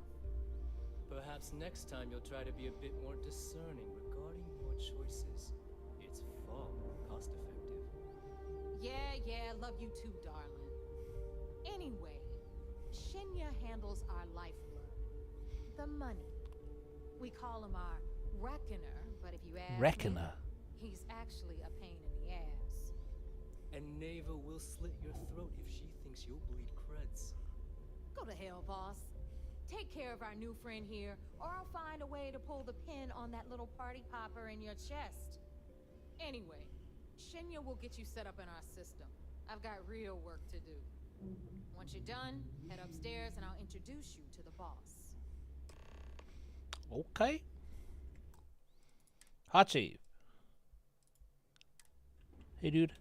Time for a proper introduction. I am Shinya Voss, the Shinya official Voss. reckoner for the Crimson Fleet. And since Neva so thoughtfully mentioned it, yes, this is a bomb embedded in my chest. And no, I'll never know the meaning of the word humble. In fact, I find Delgado's idea of a security measure to be quite empowering. I'd say that was a bit extreme. Exactly the lengths we're willing to go to protect ourselves. Since I oversee the bulk of transactions and maintain all accounts for the fleet, I'm a prime target for information. Should our enemies capture me or I grew any semblance of a moral conscience, you might consider me the greatest threat we have. For Delgado, the bomb grants peace of mind and a certain degree of safety. Koldt. It's why he's the boss. Of course, I'm not the first reckoner to bear a bomb under my ribcage, but Delgado was smart enough to continue the tradition. Now, let me get you set up. A moment while I convene with the core. Thanks to advanced modifications even Ryujin would envy, I can interface directly with our mainframe and the Galbank. Jesus Christ, du kan lige se, det er This allows me to move det er lige det Rick har. faster and more efficiently than any run-of-the-mill cyber runner. There, you're done. All you need now is Delgado's blessing, and you'll be one of us. Way into my final subject. Thanks to our relations with contacts across the galaxy, we always have a steady stream of jobs available. I've granted you all the necessary permissions to access these listings at any time, using the computers that surround the core. Nice. If Neva's chosen wisely, we certainly will. Now, I believe that covers all I have to say, so you can run along to Delgado. Take the elevator to the upper level. You should be able to find your way from there, I hope. Du har ikke bedt mig. Alright, listen up. You can all stop complaining. Atrium to cargo bay doors. Tjek lige det her Rick, mand. Oh, and you're welcome. 1, 2, 3, 4, 5, 6, 7, 8 skærme eller noget lignende. Jeg har 3 skærme. Det er de ligner kraftedet med noget fra, hvad hedder det, Swordfish, hedder film. Damn, dude. Nå, okay. Some missions require stealing from settlements. Be sure to gear up. I don't trust shielding. Hvad så, dude? I got secret compartments on my ship just in case.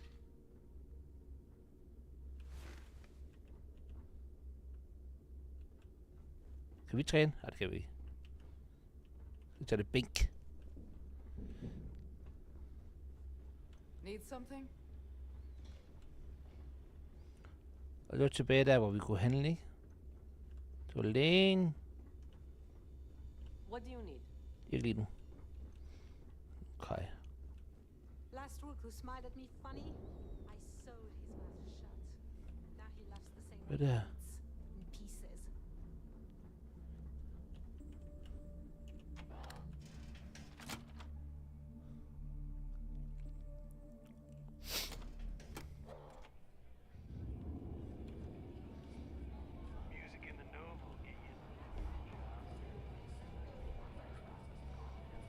Every captain here is under stripes.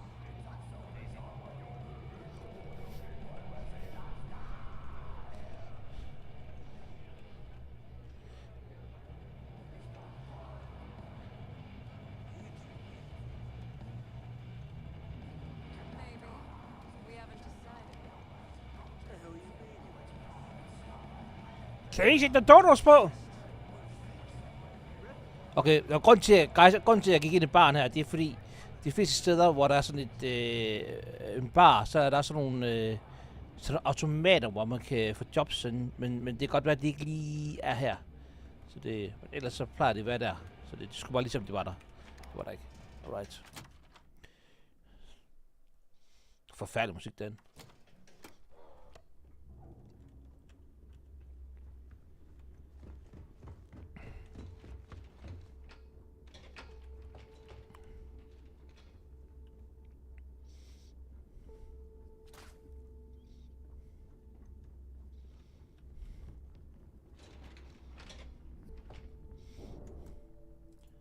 Nej. Hot save.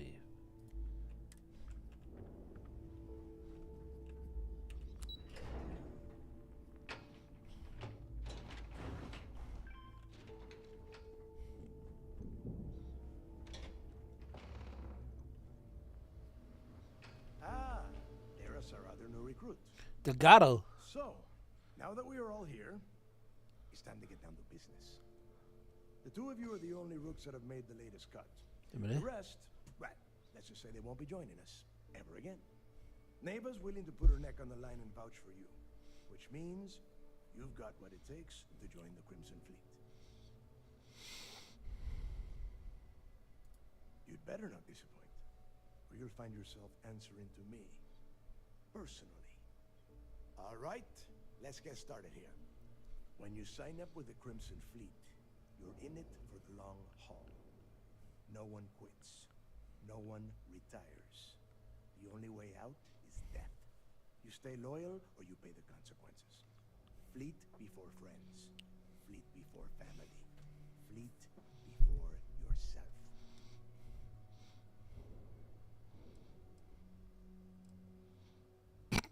I hope that doesn't include feed before breakfast because I like to sleep late. Got it, boss. Good. You're getting it already. I like that. Can we get on with this? I want to get drunk at the last Nova. I'm impressed.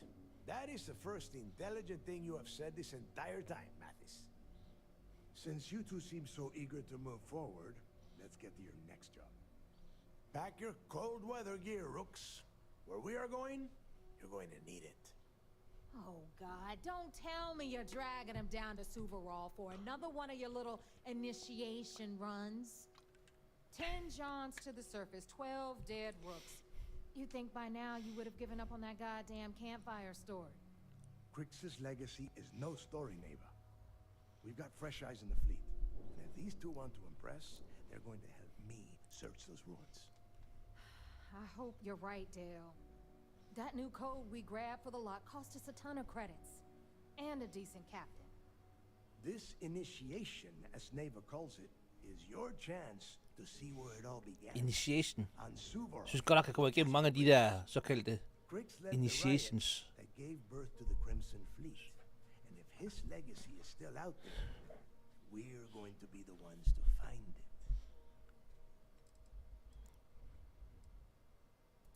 Before Crix left the fleet, he left a message talking about a major score. One that would set up the fleet to be a big player in the settled systems. Somewhere down the line, they started calling it Crix's legacy. And everyone who's tried to find it has wound up empty-handed, missing, or dead. If we're gonna beat those odds, we'll first need a lead. And I would wager we will find one on Suvarol. Dale's leaving out the best part. That this whole search is based on a handful of words on a very old slate. Crix left a lot of big talk on that recording, and not a lot of facts. Some of us believe in it more than others.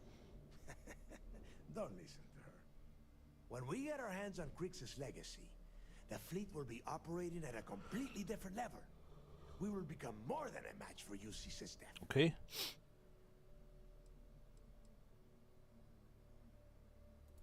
Listen to the words that I am saying. The legacy is real. You will find that out in due time, provided you're willing to put in the work. Nothing will. Just as long as it isn't buried at the bottom of the ocean. Digging I'm fine with, but diving? I'll take a pass.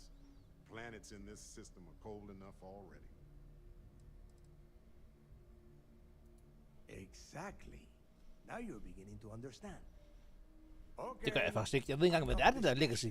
We have got a lot of work to do. To that end, the next stop is the lock. I've had Jazz feed the coordinates into your ship's computer. Since Mathis doesn't have a ship, he's going to ride with me. I'll see you down there, Rook. Don't keep me waiting.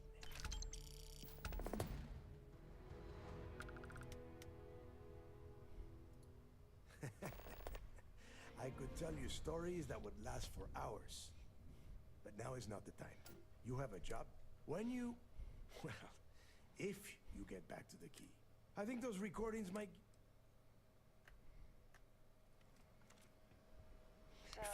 Fik jeg nogle recordings, Jan?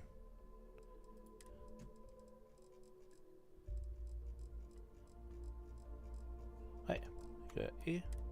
I am UC security on my tail, and my grav drive just chokes. And you know what I call back there?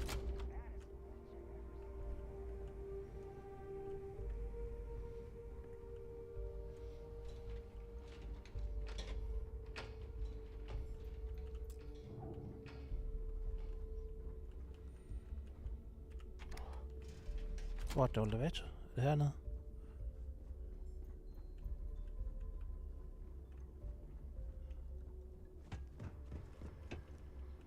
Need a drink? Bog at the last Nova will be more than happy to take your credits. Always listen to Delgado.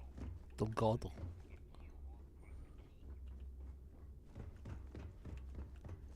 Det er deres quarters.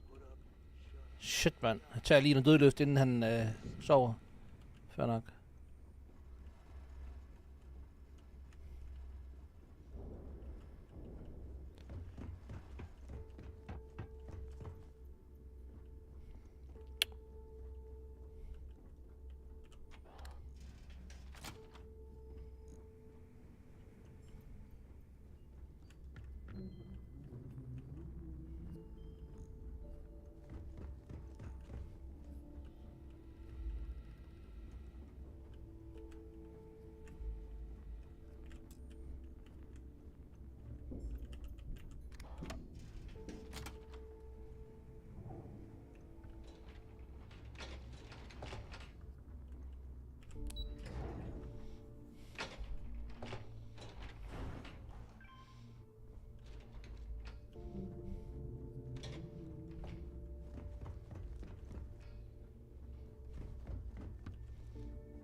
We may not have official security. Yeah.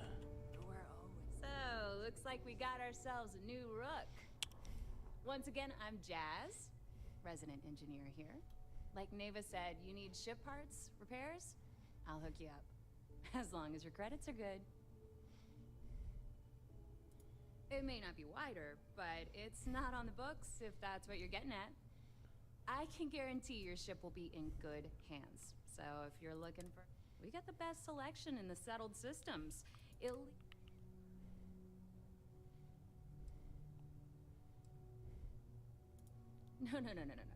You buy from me, you're worry-free. Nice. I can't have my customers getting caught now, can I? That's bad for business. Anything that keeps the UC and Freestar Rangers off your tail is a... Just let me know when you want to talk.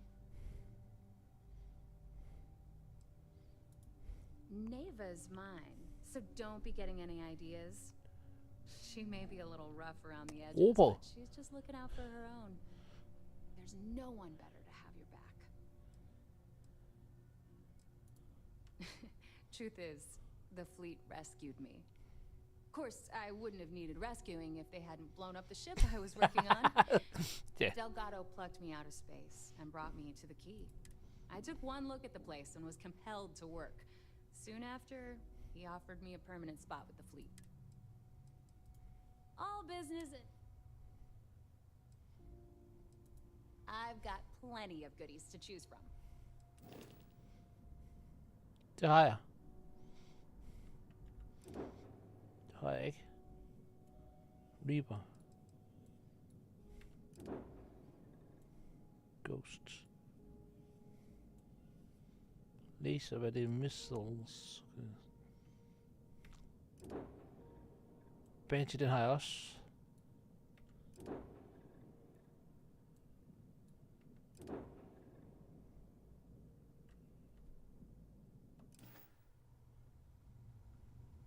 Så jeg har basic ikke noget, som der er bedre end den Space Eagle, jeg har. Det er rimelig OP. Hey, dude. And now you buy from me, you can look good and protect your ass at the same time. But me? Nah, not anymore. When it comes to aim, my friends like, yep, my talents are best suited for making protective gear. Helmets, vests, suits. Well, only the best tactical gear to protect your ass this side of the galaxy. Metal plated for when you're up against bullets. Leather for those jobs that might require a subtle touch. All made by yours truly, of course, except for a few used odds and ends that no one's gonna miss. Fuck. For alle dem, der ikke forstod det der leder-reference, bare lad være med at undersøge. Tak. Let's get you set up. Har han et våben? Din cutter. Nå, det var spacesuit selvfølgelig, han var i...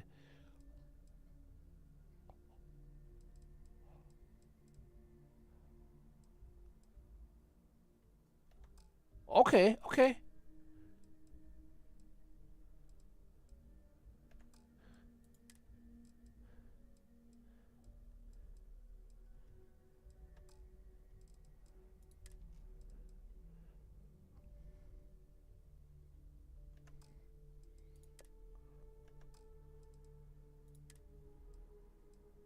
Så der bare er. Fair nok. Digipik, det har vi så rigeligt i dag. Okay, hvad har Aludra så? Neva's new hotshot. I knew you'd find your way back to my little corner of the key. Everyone always does. What's the corner if you ask me? Good thing I'm not here to impress. I carry most of the standard hardware. You know, kinetics, electromags, energy, even a few explosives. Så hun har en sniper rifle. I stock a few smuggled items. Basically the stuff SysDef doesn't want you to play with. Just don't screw me over or I'll be inclined to give you a free demo. Where your head is the top. Okay, modtaget. Yeah, because trust issues. We all have trust issues here. A little advice, Sadiqi? The fleet's trust can't be bought. You earn it. You bleed for the fleet bleeds for you. Pure and simple. Anyone who says otherwise is either lying or getting ready to stab you in the back. Well, that was surprisingly easy. Most people just glaze over and learn the hard way. Maybe there's more to you than I thought.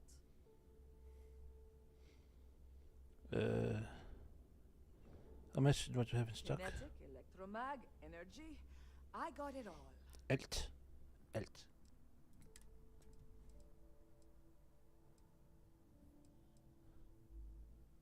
25.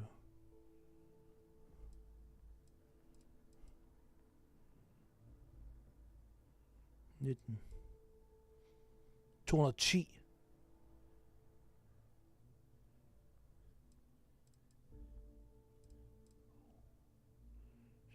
Furry. 21. Modified drum beat. 247.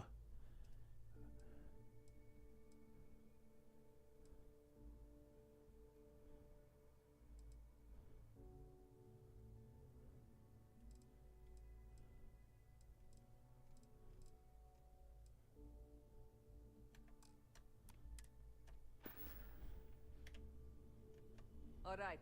See you around. 70. Jeg kan den skade, den der. You don't make it in this life with whatever.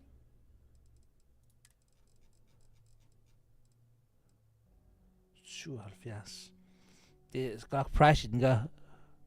Bare 7 mere skade. Ej, vi vender lige. Calibrate Beowulf. Den der ser rigtig fed ud. 19. Done here? Fine by me.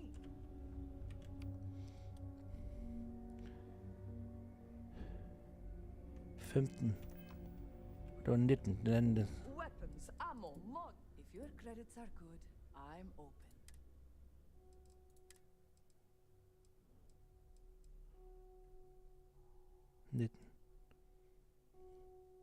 Den der er jeg lidt spændt på.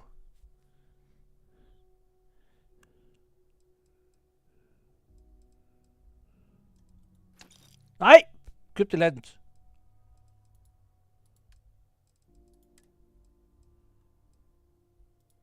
For helvede, mand. Kan jeg sælge noget for...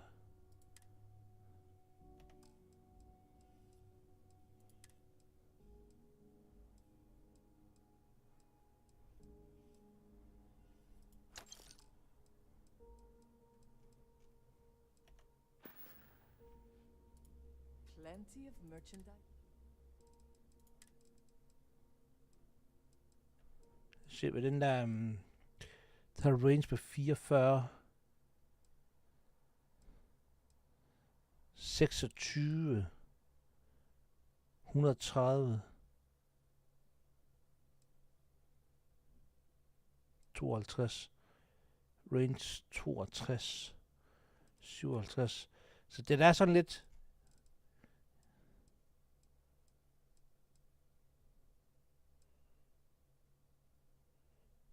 Jeg tænker, det er noget shotgun-agtigt noget, ikke?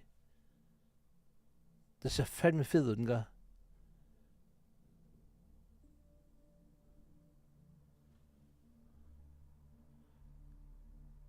Hvad skal den have? Det skal have...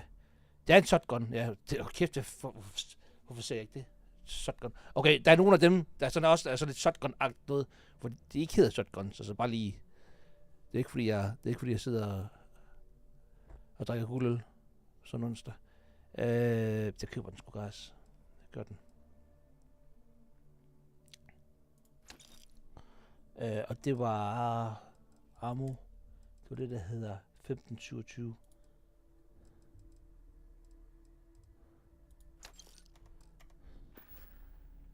Need more weapons or ammo? Come see.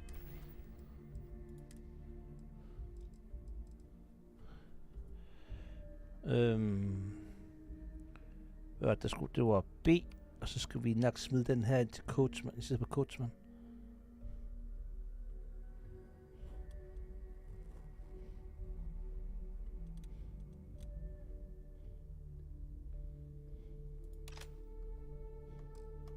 Så sætter vi den elskede coachman. Det var jeg sgu i starten. Looking to make quick work of your enemies. I bet I have something that...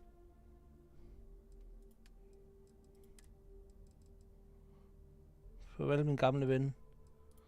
Værsgo. Done here? Fine by me. As long as you put the fleet first.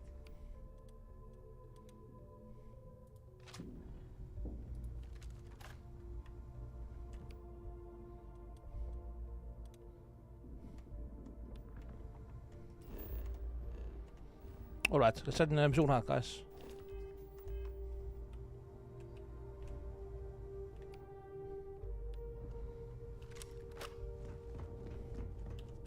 This is the key.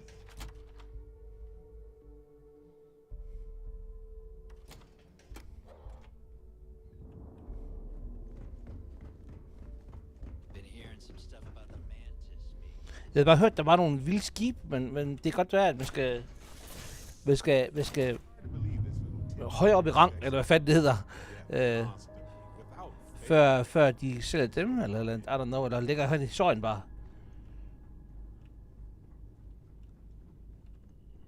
Nu er det ikke fordi, vi har mega meget råd til at købe kæmpe meget ind af skib. Men vi er også rimelig godt med, synes jeg, i den her Star Eagle.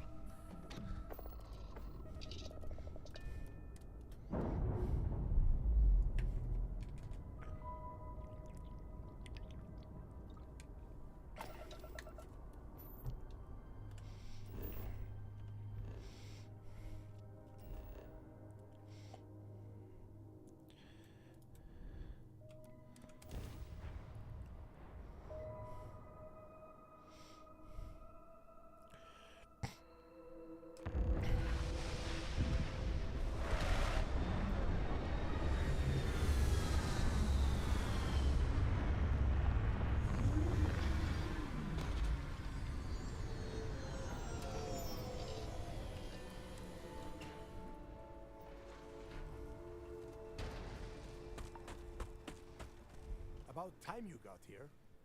I told you you were wasting your time, Del. Yeah?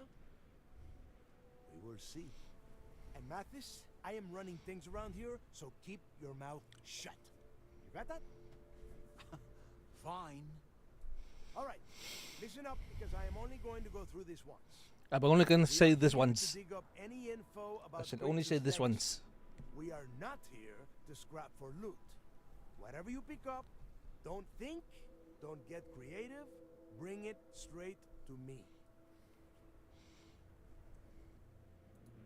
It's so simple, even a rook like you can't screw it up. Tak. Hold on, no scrapping. How the hell am I supposed to make money around here? All right, that's enough. If either of you want to fly with the Crimson Fleet, then you need to follow one simple rule. Det er da ikke mig, der siger noget. Det var ham Matches der bare Exactly what I retard. say. No questions asked. If that doesn't work for you, just say so, and I will leave you on this ice ball without a ship. You will be dead within hours. Yeah. Oh, and there's one more thing. Your little friend can tag along until we get to the outer doors of the prison, but I will be damned if I'm letting them inside. You go on now. I know how to handle myself on iceball planets. Trust me. We have a lot of ground to cover between the landing area and the lock, so let's get moving. Never mind. Cool. Sorry. Thinking of something else. Yes, Captain.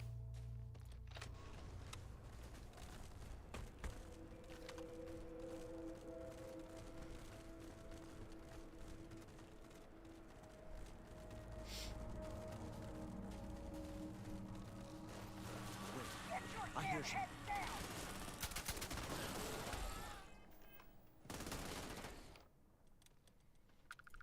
Watch my back.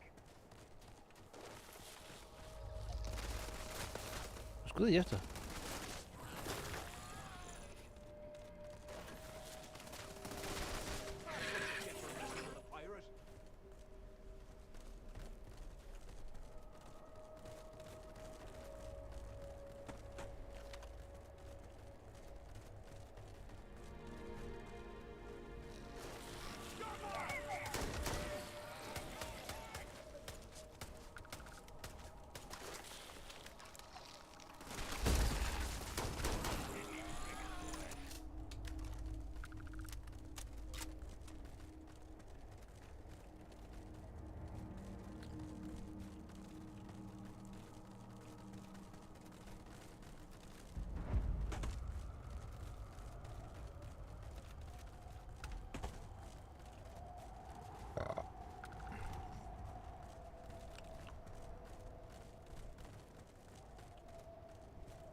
Jesus Christ, det kravler på dem her.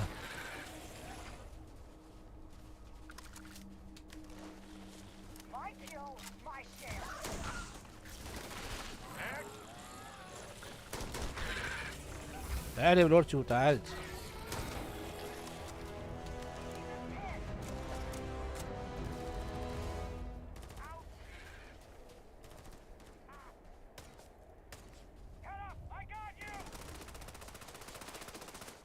Hvad skød det til du?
Here we are.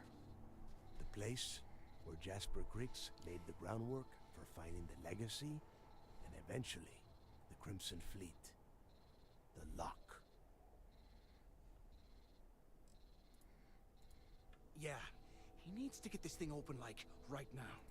Then crank up your suit heat, Mathis, because it's probably not going to get much better once we are inside. All right, let's keep moving. Standing out here...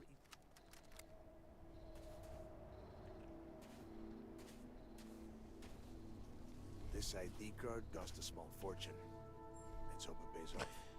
For det var jeg spillet Fallout 3 og også New Vegas, for den sags skyld. Jeg ved godt, det ikke er et Bethesda-spil, men Fallout 4 også. Så det her, jeg tror også, jeg har sagt det i introvideoen, eller ikke introvideoen.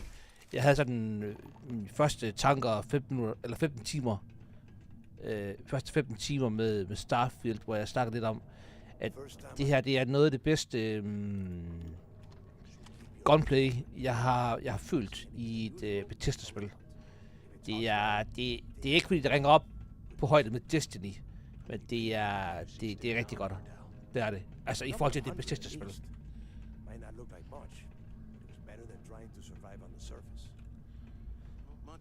Altså det er de ting, Destiny de gør rigtigt. Det er deres kamp, og hvordan følelsen af deres våben, de virker.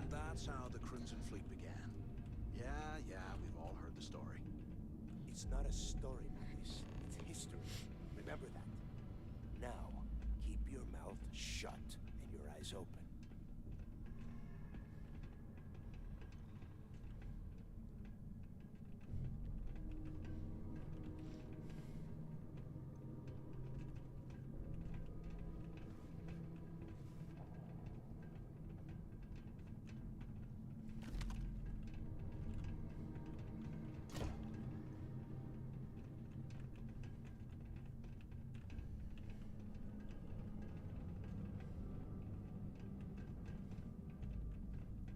This must be where they registered the prisoners before transferring them to a cell block.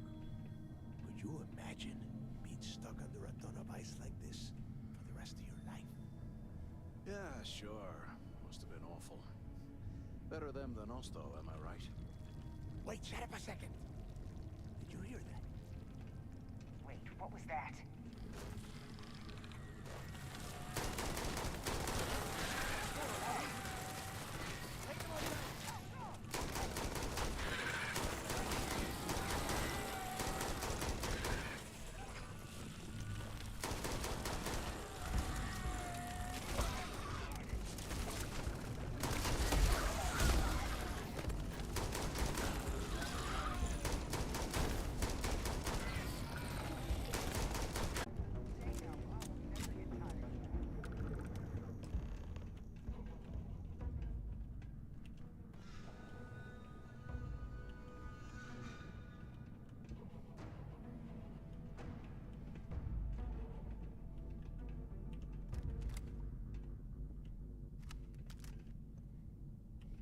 Must be a nest.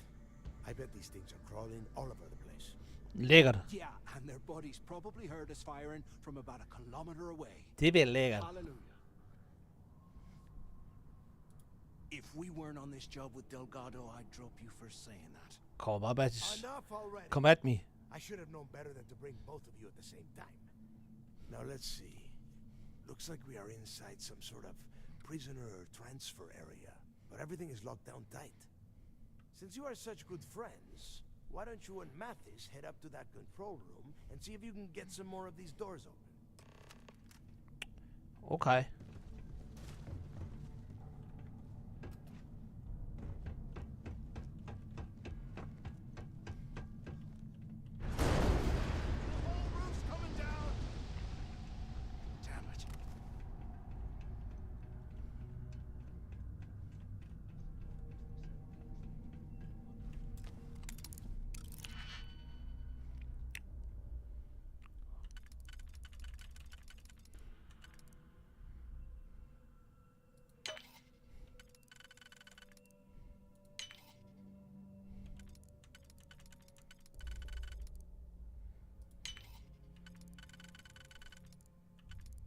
Fuck, mistake was made.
Godt, så det er ikke den der i hvert fald. Simon, den her.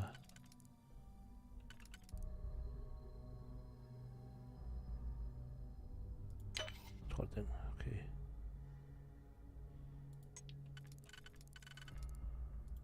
Bum.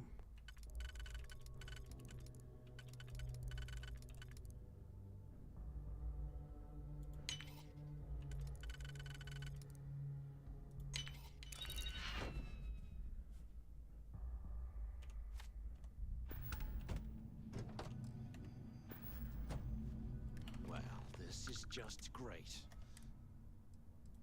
The plan, let's face it. Why? Because that's what his loyal little soldiers are supposed to do? The hell with Jeg that. tror, han har et autoritetsproblem om der Mattis. We use this opportunity to take out Delgado, and at the same time, I had a feeling you'd be on board. Let's pretend for a second Delgado's correct. Once we get rid of him, we'll dig up the garbage ourselves and sell whatever we find to Neva. We'll be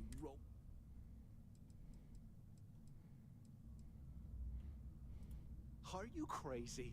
I'm no rat for Delgado. I'm busting my ass to become one of the Crimson Fleet captains just like you.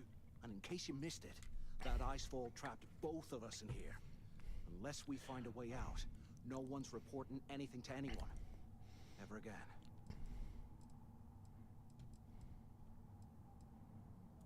Playing it safe, huh? But you better have me back when I make... Now, let's find a way. Okay.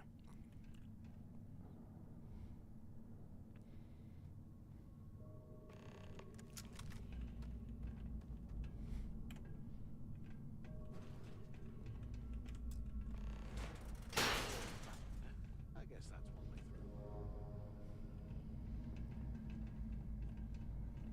Jeg kolder den. Vi får mødt hende af dronningen der. Hende, der står for alle de der monster der. Moren.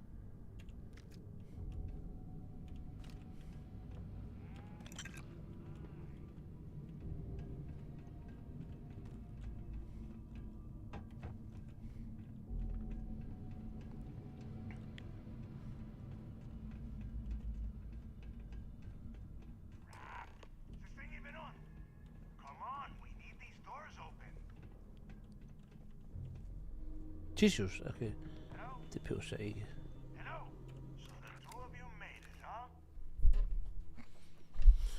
It was a close one, but we're in one piece.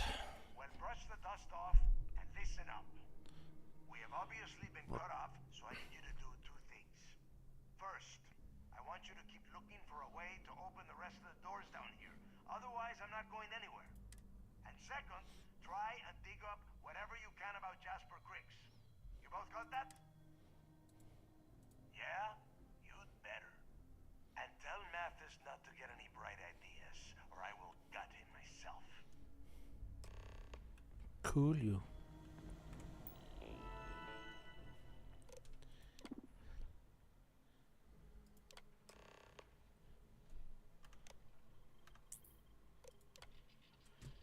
Log into prison from Rotten Tom Gillespie.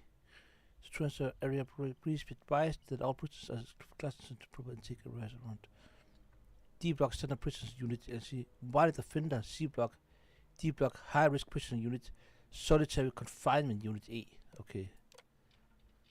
Please be aware that we have a class 5 transfer queuing today. Yes, but Cricks he will be arriving on shuttle 05 with the full escort detail. This individual is be immediately transferred to D block after arrival. Do not attempt to search or perform standard until the prisoner is urge all security personnel not to submit Cricks' ability to escape custody.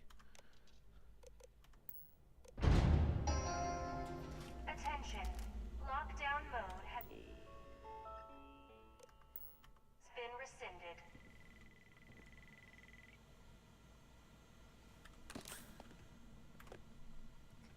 Can't believe this is where the fleet started.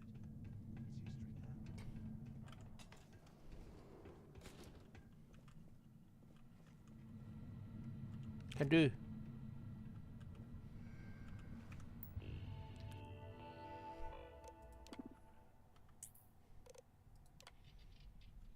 Please advise we're taking off all staff complaints regarding the internal processes.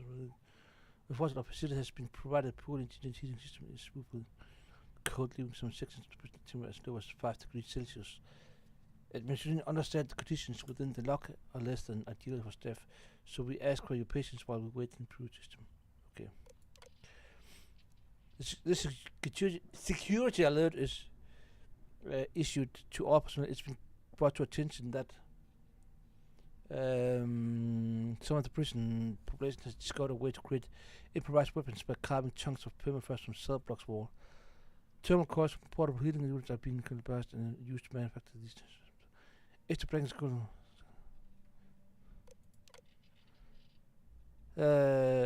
From event supervisor Wayne Harris to all staff response to your question. What type of star process rapidly would cause it to? What is another name for Newton star?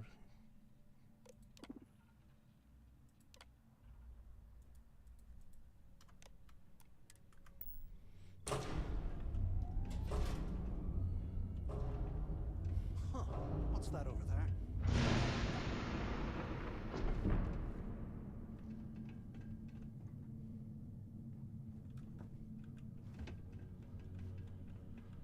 Looks like there's a guard tower overlooking the cell block. We should check it out.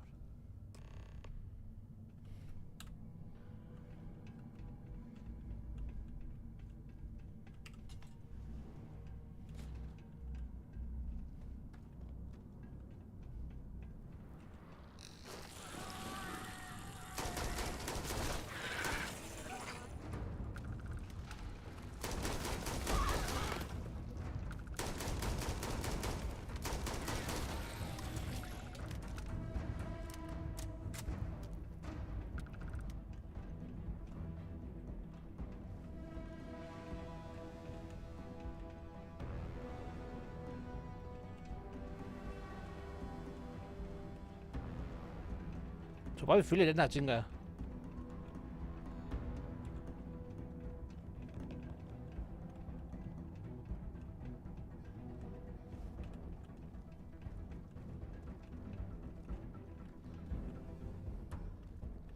Jeg skal nok fængsel og være...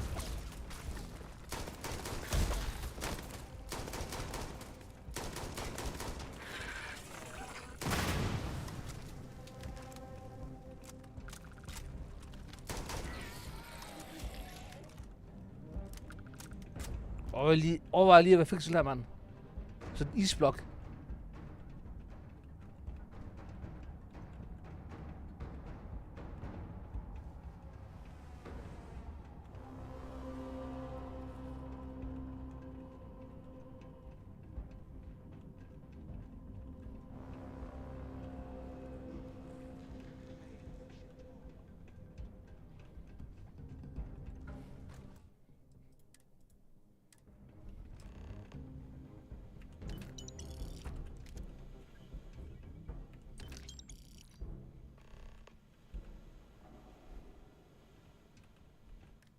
Have you thought about what I've...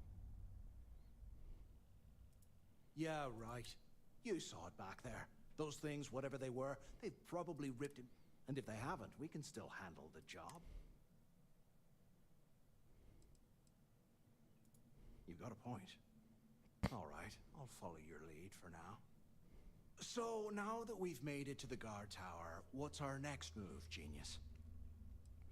Find a way to this place and keep looking for info and cricks on the way. Keep doing what we've been doing. Right. Glad I asked. I suppose we should start off by searching the tower for the location of Crix's cell. If he stashed any useful information, it might still be hidden somewhere inside. Var der ikke en computer her?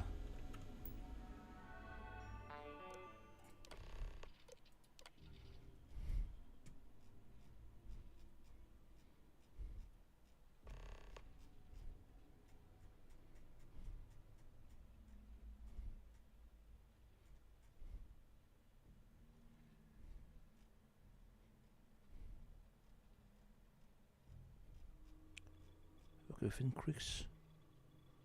Kunne vi ikke?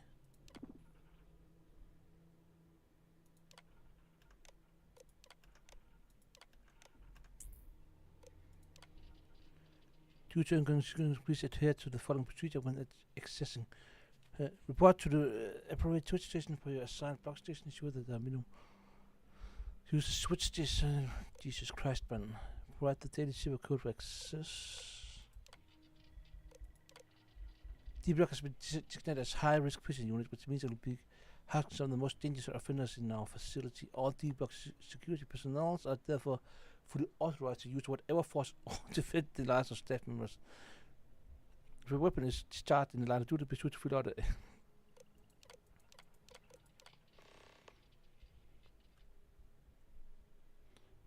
Please note that security that could be okay.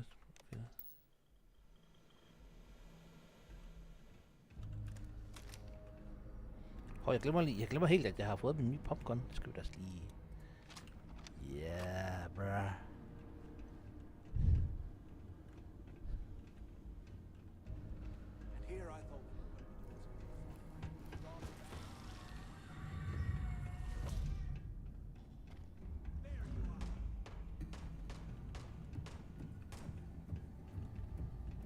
Skal vi længere ned? Skal vi nok.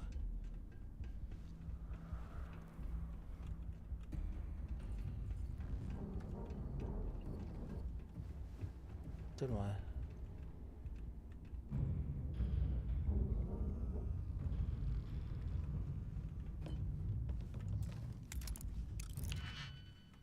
Det skal ikke lave det her.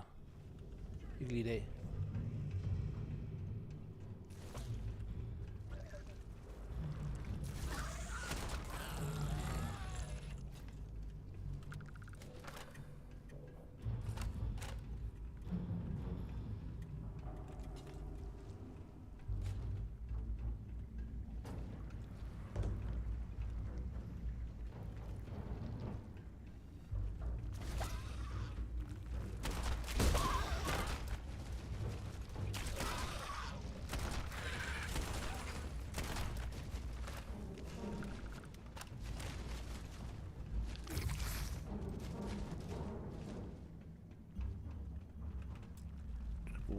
Computer.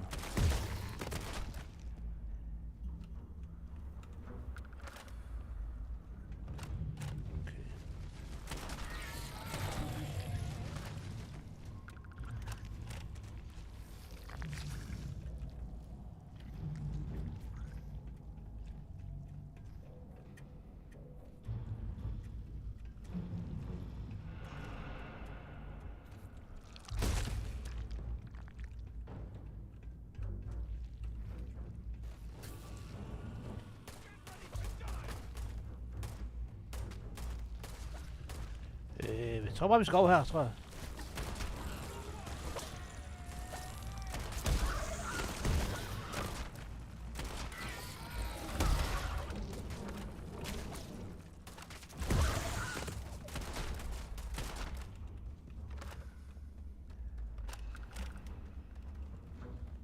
Jeg synes ikke, det er så effektivt, min popgun. Det skal være, to be honest. Jeg synes, jeg står ret tæt på den.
Okay, jeg kommer bare... Den her var måske... Jeg skal til shower room. I et fængsel. Det var lækkert.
Spændende.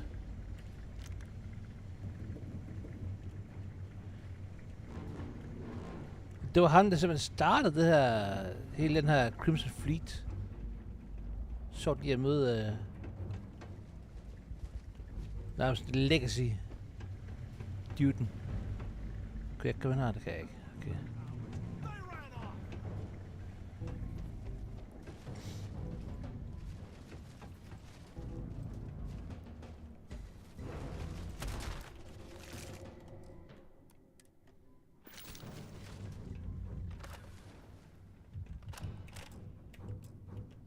Havde vi ikke? Det havde vi ikke. Okay.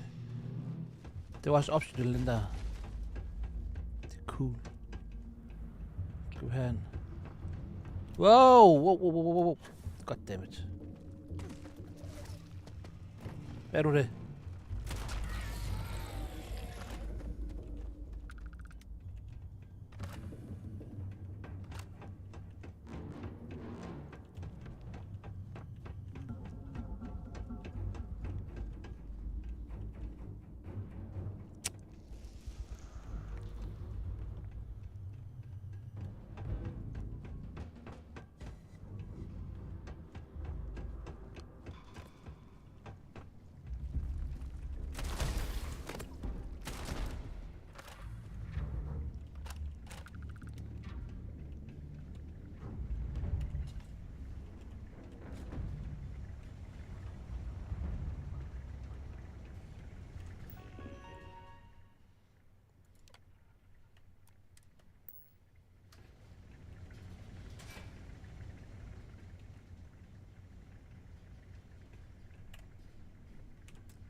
Ah, så det her de er gravet.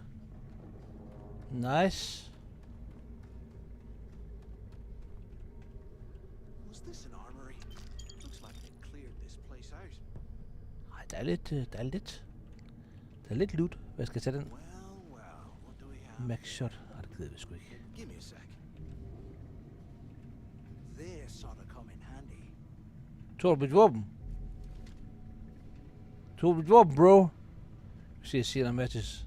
Det skal have det der.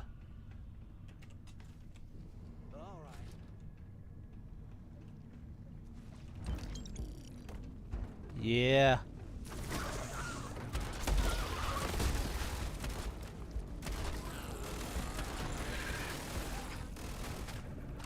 Mattis, det der våben tager snart fra dig. Det ved du bare ikke endnu. Det gør jeg. Sådan. Cool.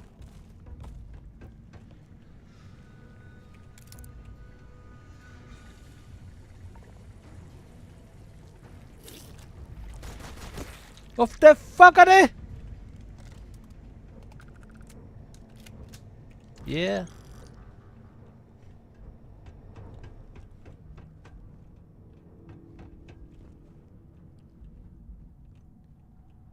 Et pakke tager vi lige. Ja tak. Ja tak.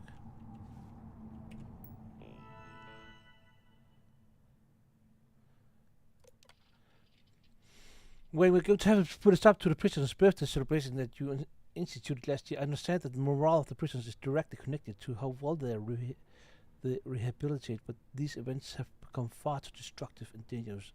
I know this is disappointing, but at the end of the day, we are a prison facility, not a hotel. These people are here because they committed heinous crimes against humanity. To Warden, Gillespie, this was blah blah blah. What type of bullshit republican?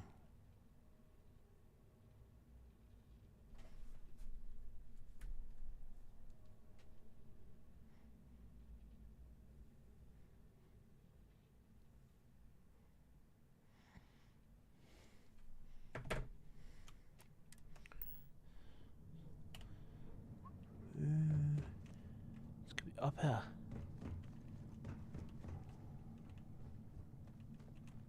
Det kunne vi ikke.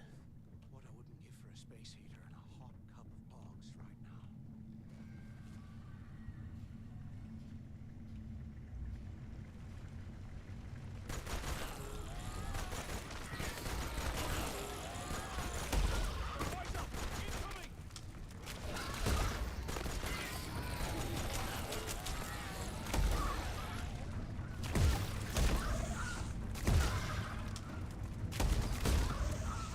Skal du være så langsom med den her animation, dude?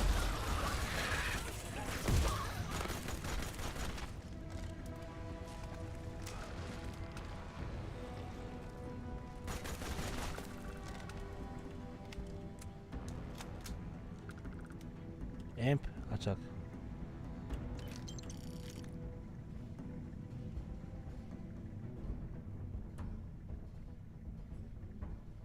Det var så rundt med nogle ret meget credits, de her vagter. Det er rimelig nice.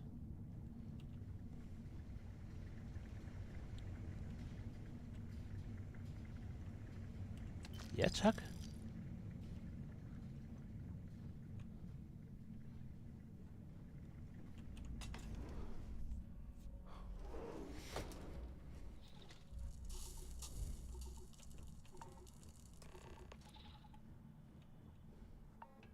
Looks like this was the warden's office.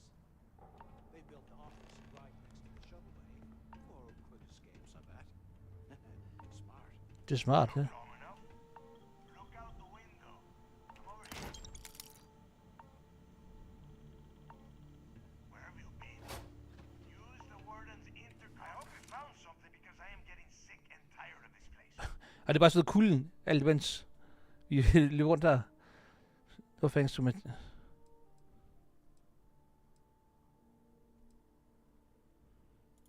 knew it! Everyone said I was out of my mind. But something told me we'd find the answers down here. Looks like I picked the right people for the job. Yep, that's right. It was a team effort all the way. We had each other's backs the whole time, Del. Is that madness? Tell him to shut up so I can think.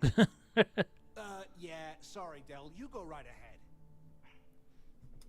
Okay.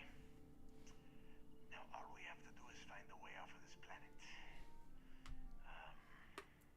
Let me see. Til vores skib, Ammer. Here we go. I'm looking at schematics for the lock. And I don't think there's a way to get you back to the surface from there. But I can open the outer doors to the shuttle bay and let you fly one of the shuttles down there directly up to the key.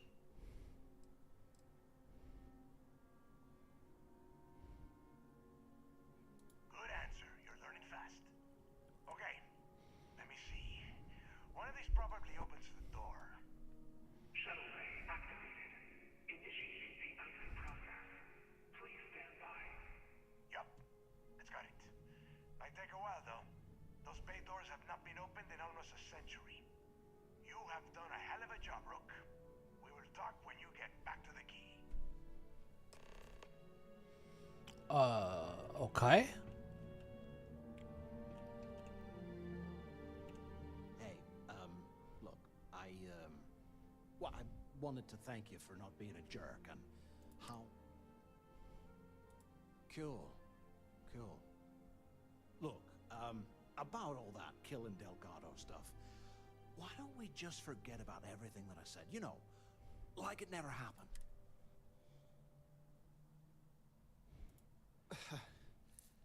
thanks. I promise that. Kan vi få op som makker? Det kunne være lidt spændende. Let's get the heck out of here. Nu kan jeg godt høre en baggrundshistorie, hvorfor han er sådan, som var der.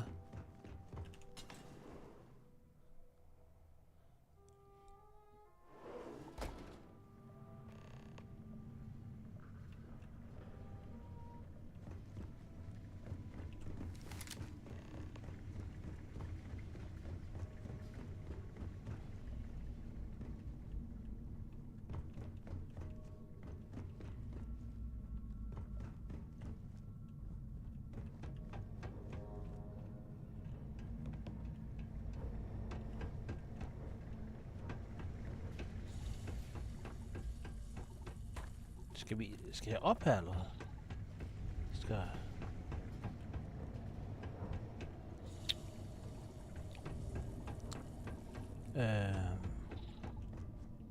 Er det der? Var der dør heroppe?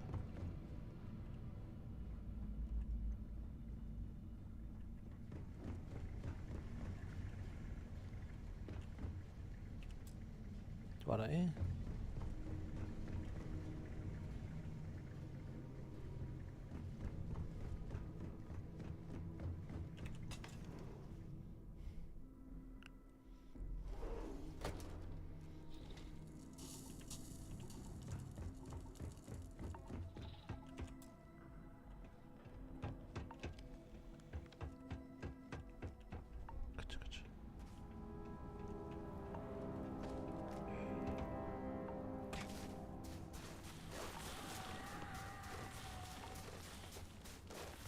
Gotcha.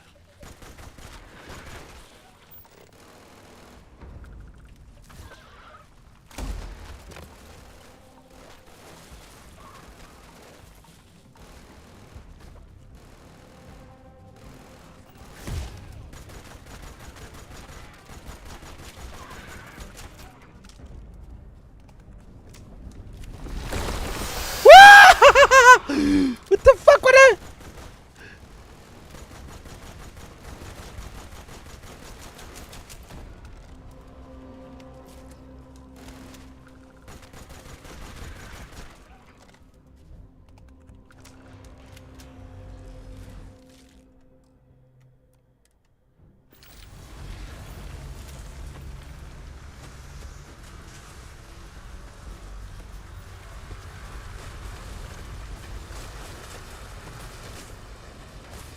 What the fuck, man?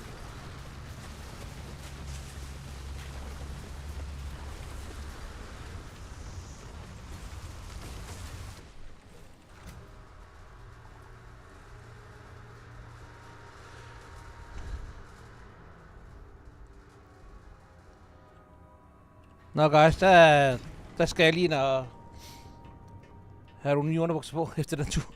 Jesus Christ. Det var faldt ned i hovedet på mig. Okay, cool.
Ja, ikke lige nu her, Brad.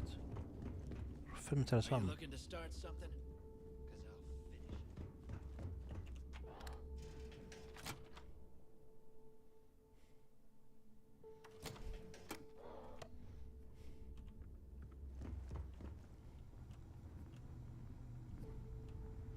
Fik jeg egentlig snakket med alle de her våbenhandlere her. Jeg fik snakket med ham der, og hende jeg fik det handlet hos.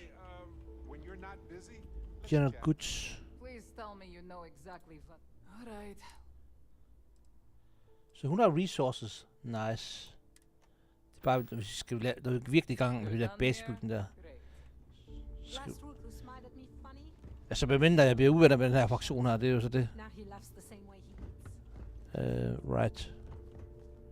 Essentials. Hvad er nu det? See anything you don't even try to rip. We can talk about whatever. Hun har også våben.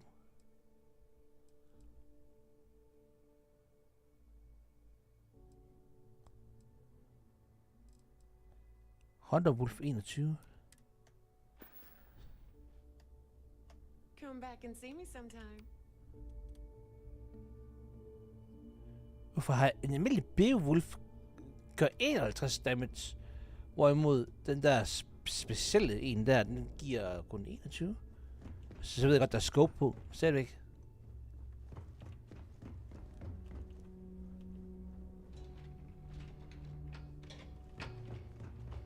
You can get work from the boards near the Reckoner's Corner.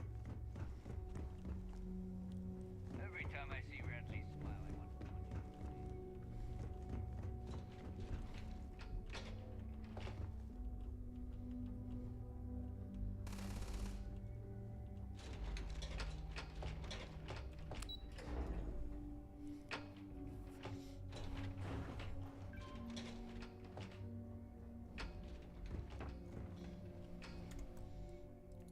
Hot save. Der. Delgado, my friend. There you are. The hell took you so long? It's about time. I was about to fly down and loot your bodies. Not now, neighbor. Well, you said you found something. Hand it over. That's it? Just one slate? After losing so much of our crew, it better be a map with a big red X on it. Well, I'll be damned. Legacy wasn't referring to Crix's fortune. It's the name of an actual ship. A Galbank transport probably loaded with credits. Never heard any stories about a Gal Bank ship going down. And even if it had happened, it would have been picked clean years ago. No, neighbor. Think. If Galbank covered it up, and over time, the location was eventually forgotten, it wouldn't be on anyone's radar. Okay, this changes things. Now that we know what we are looking for, we have to narrow the search. So the legacy is real after all. And the recording that you found proves that it is out there. All we have to do is find it. Let us start with what we know. It was a Galbank ship, which means the company is going to have records of where it went down. Neva, weren't you working on a deal with Rokov? Something about a big-wig charity event on one of Trident's Starliners? Are you serious? I've been working on that gig for 3 months. That's my score. Ay, Dios mío. Will you shut up about your score and think for a second? That Starliner has a Galbank VIP suite aboard, which means... Come on, Neva. This isn't hard. Which means a Gal Bank exec will be aboard. We grab their credentials and get ourselves into the Gal Bank archives in New Atlantis. Holy shit, that might actually work. I'll send a message to Rokov right away. Pack your bags, Rook. You're going on vacation. And since you've earned it, take this gun with you. Might come in handy when Rokov screws everything up as usual. 118 damage. Bro. Good, because that is exactly what you are going to be doing. Neva and I are too well known to walk around the Starliner without being recognized. If Trident Security spotted us, it'd be over. I need you to board that ship, make contact with Rokov, and get me those credentials. God do you expect me to leave things with Rokov? You know what? I'm gonna leave that entirely up to you. If you think he's come through for us, you can promise him he'll get paid. But if he gets in your way, then you take him out. I see what you are getting at, Rook. And don't worry, I would ask the same thing. Just be sure to get those credentials. Anything else of value you find on Rokov's Starliner? You'd better. Oh, before you leave, I wanted you to know that I took what you said about Mathis into consideration, and I've decided to let him join the fleet.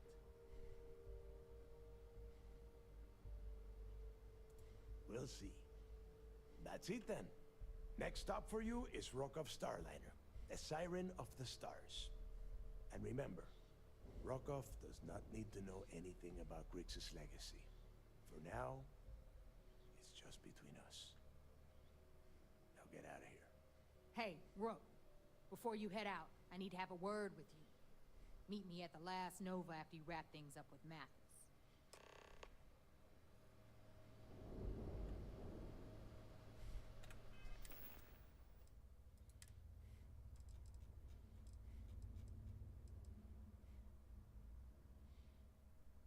$118 damage for en gun. Det er fuldt automatic.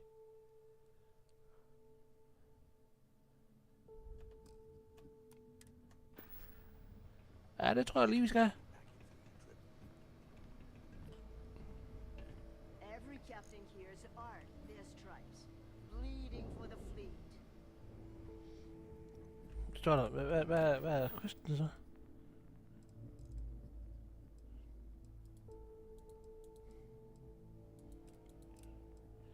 Jeg skal snakke med Mattis. Okay. Long live the fleet. Ja. Long live the fleet.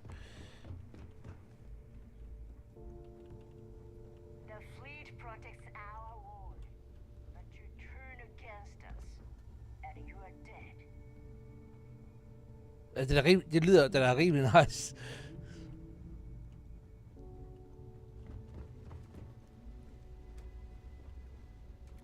Weapons.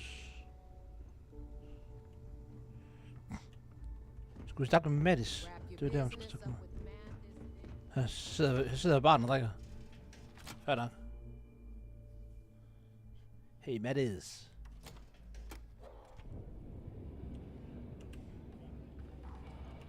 Hey, I wanted to thank you one last time for not ratting me onto Delgado. And telling, if he would have found out what I was planning, well, I don't even want to think about what could have happened.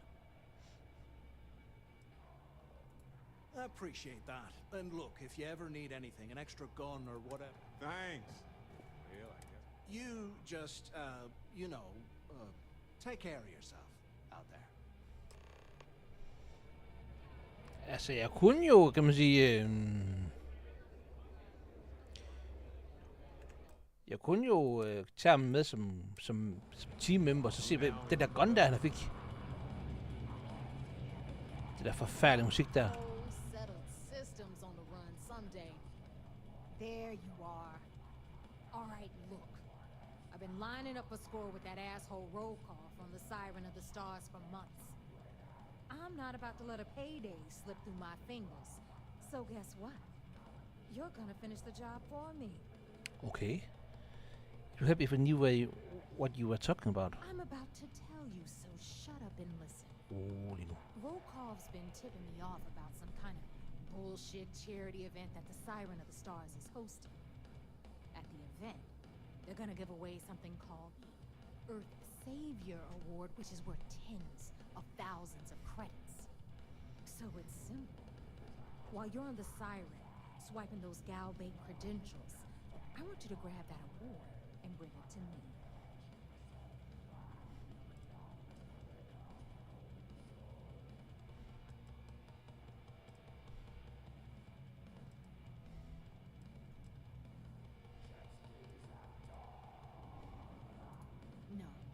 Dombrowski's only aboard to use the Galbank VIP suite, so he can catch a free ride at the company's expense.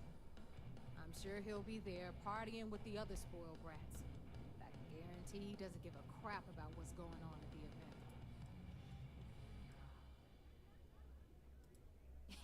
Yeah, very funny. You're hilarious. You should stand up on the bar here and start telling more jokes. This crowd would eat it up. Look, you can make all the jokes and excuses you want, But if you don't come back with the ES award, I'm gonna deduct it from your pay. Either way, I get my money. How much you want? Don't worry, I took notes. Then it's settled. Good. All right, Rook, we're done here. Now, get your ass to the siren and bring me my goods. Yes, ma'am. Because that's exactly what you are. A rookie, a newbie, fresh meat. Beneath all of that inexperience, I'm sure you have an actual name. Det hedder fresh But water. honestly, no one God damn it. answered it. So get used to hearing that word. Hit me up if you got questions. When you're not busy, let's chat.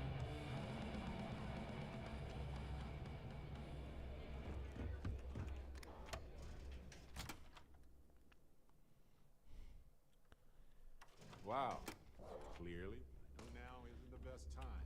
I need to talk with you later. Lad os nu fortælle dig. You know, I needed this. Exploring Oh. the galaxy with you by day, investigating the mysterious legal woes of my long-dead spouse by night. I'm glad to see your sense of humor is back. Vasco never appreciated my humor that much. I was just Vasco, er det godt, det er robotten, der vi har med fra starten? my heart out to Vasco so many times. I told him all about Irvin. He showed me a chart of how sad I should expect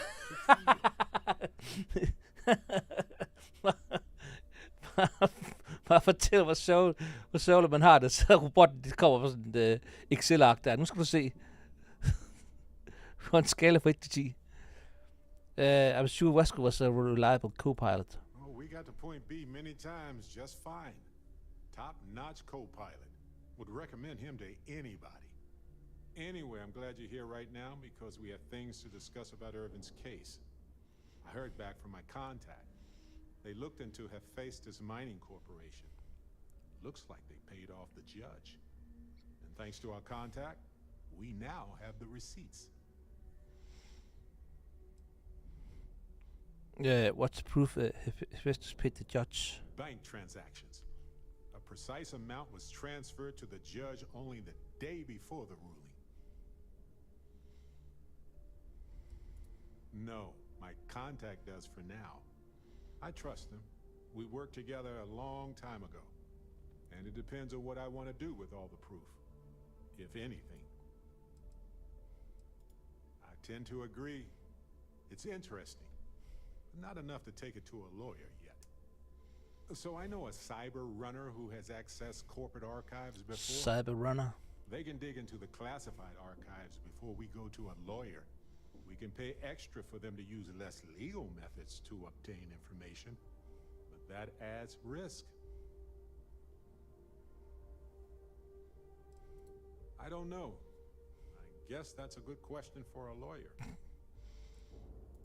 I appreciate that, Captain. But I'll take care of any fines or bribes that come up from this. Tak for det. You have always been so supportive of me during this process. Let me take care of this part. Depending on what they find out, it might be time to talk to a lawyer. Whew. Taking on Hephaestus isn't going to be easy. And I say this as someone who's fought the Crimson Fleet. Maybe I should study up on the art of cross-examination. Might come in handy at the trial.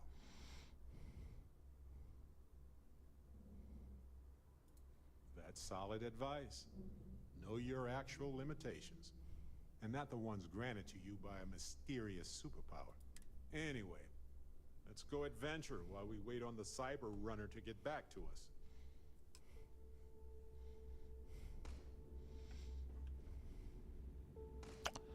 De har et mission board. Gotcha. Det er der, hvor det her Rika der.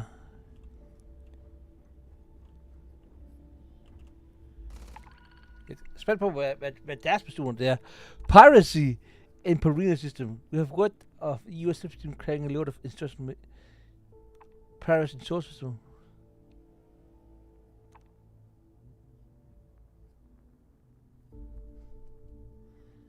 Det er altså, prøv lige at se, hvad de alligevel punger ud.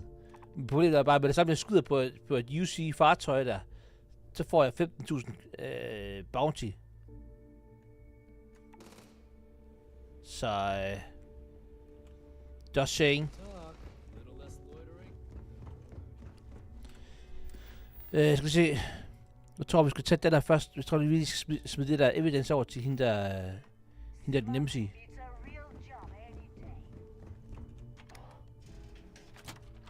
Så hører hun faktisk vil fortælle, hvorfor hun har så store problemer med Crimson Fleet. Altså, det er godt nok nogle røvhuller, men hun havde et personligt imod den.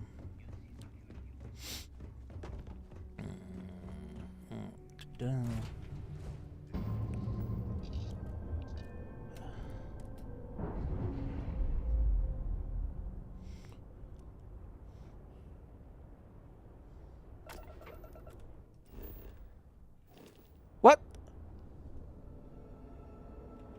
You motherfucker.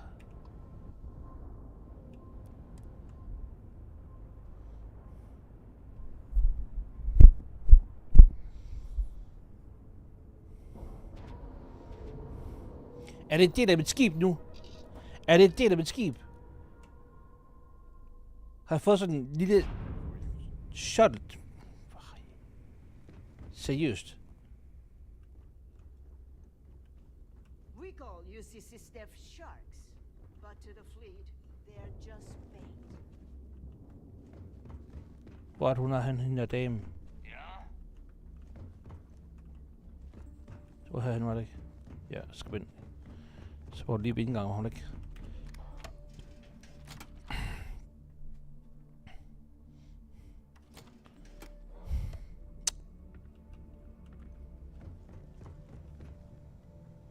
Hej, ven. Here to upgrade that ship of yours? If you've got the credits. All right, let's see what you need.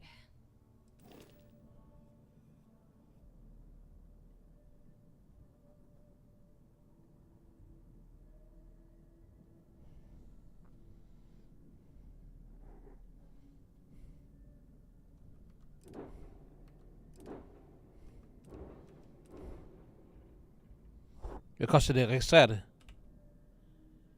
6.000.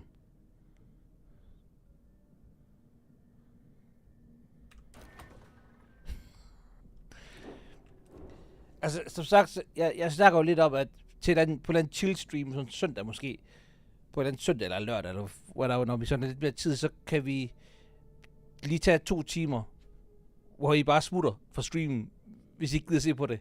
Men hvor jeg sidder og eksperimenterer med det her, og med det her shipbuilder noget her, kunne det være, tænker jeg. Fordi jeg tænker ikke, vi tager de her ugedage her, hvor vi kun har de der 3 timer, jeg streamer. Så, men der kunne så det være fint at have. Det koster kun 6.000 credits at registrere, så nu har jeg den. Nu kan jeg sådan set bare gøre en shipbuilder, så kan jeg bare fuldstændig skille fra hinanden, og så starte helt forfra. Så det kunne måske være en idé. Anyways. Jeg skulle egentlig have et andet skib, jeg gerne have. Tak for det.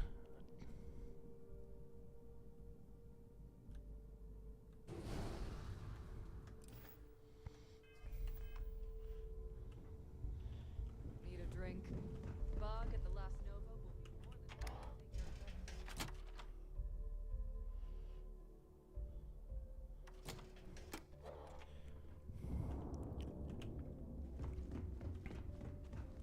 Always listen to Delgado, unless you want to get killed all across the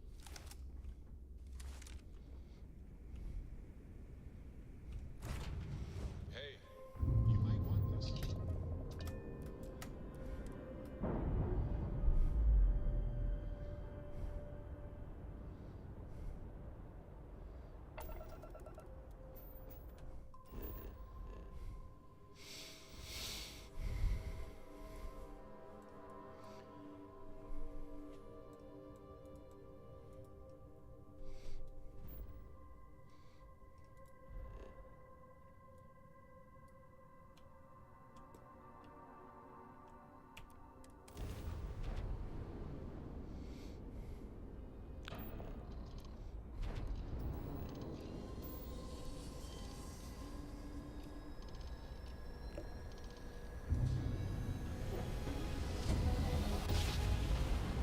Wow, der sparker de nogle frame drops der. Nå, det kan de der animationer der. Det kan det ikke klare på en lille computer.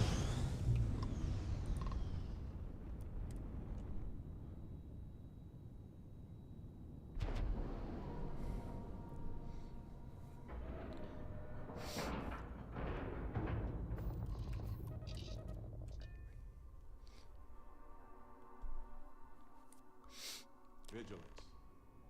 Beacon of order and righteous wrath to some. Symbol of revenge to others.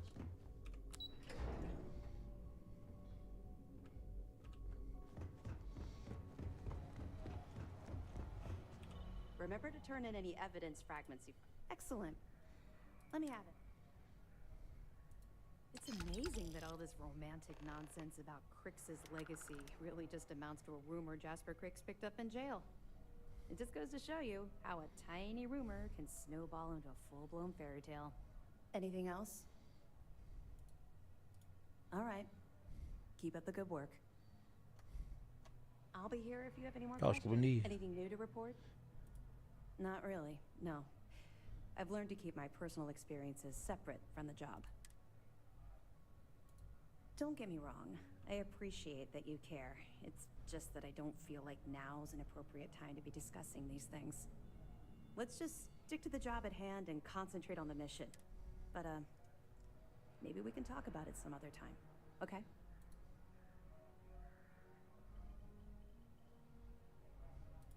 Two reasons. First, Commander Akande's playing this operation extremely close to the vest. That means keeping prisoners under his own roof until this is resolved. Second, this is an undercover mission. For our safety and yours, we need to keep these prisoners out of the spotlight.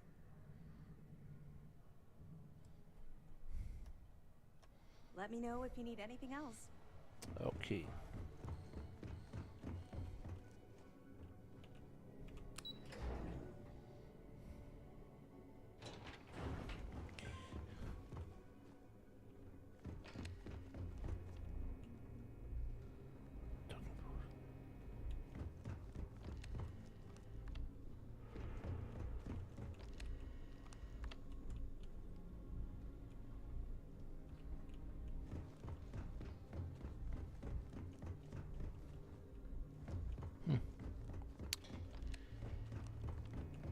Så det var en forretning her. Det var der ikke.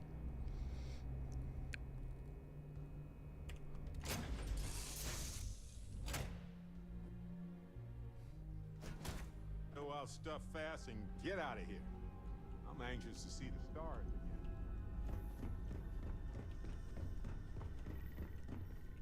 Anything I can do for you? Ja, du kan gå væk, så jeg kan komme igennem her. Bro, gå væk.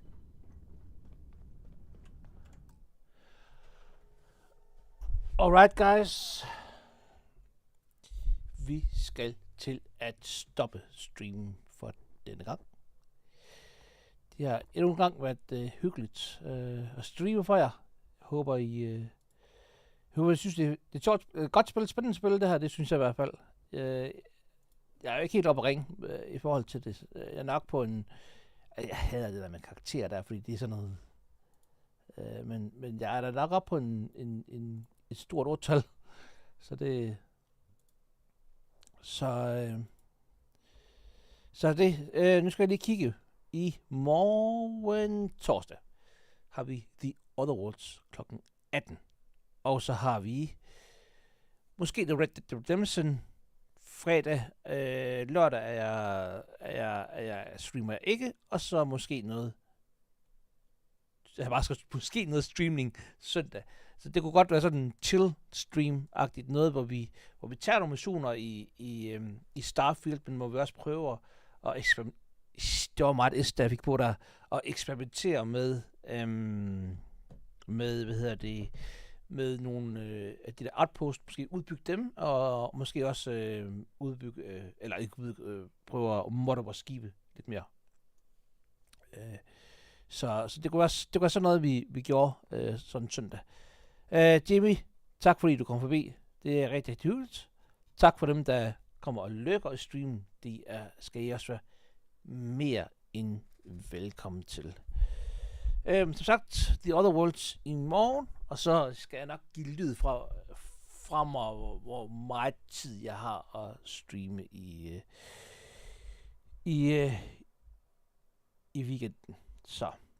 Men ellers så håber I nyder resten af jeres onsdag, og så håber jeg selvfølgelig, at vi ses en anden god gang.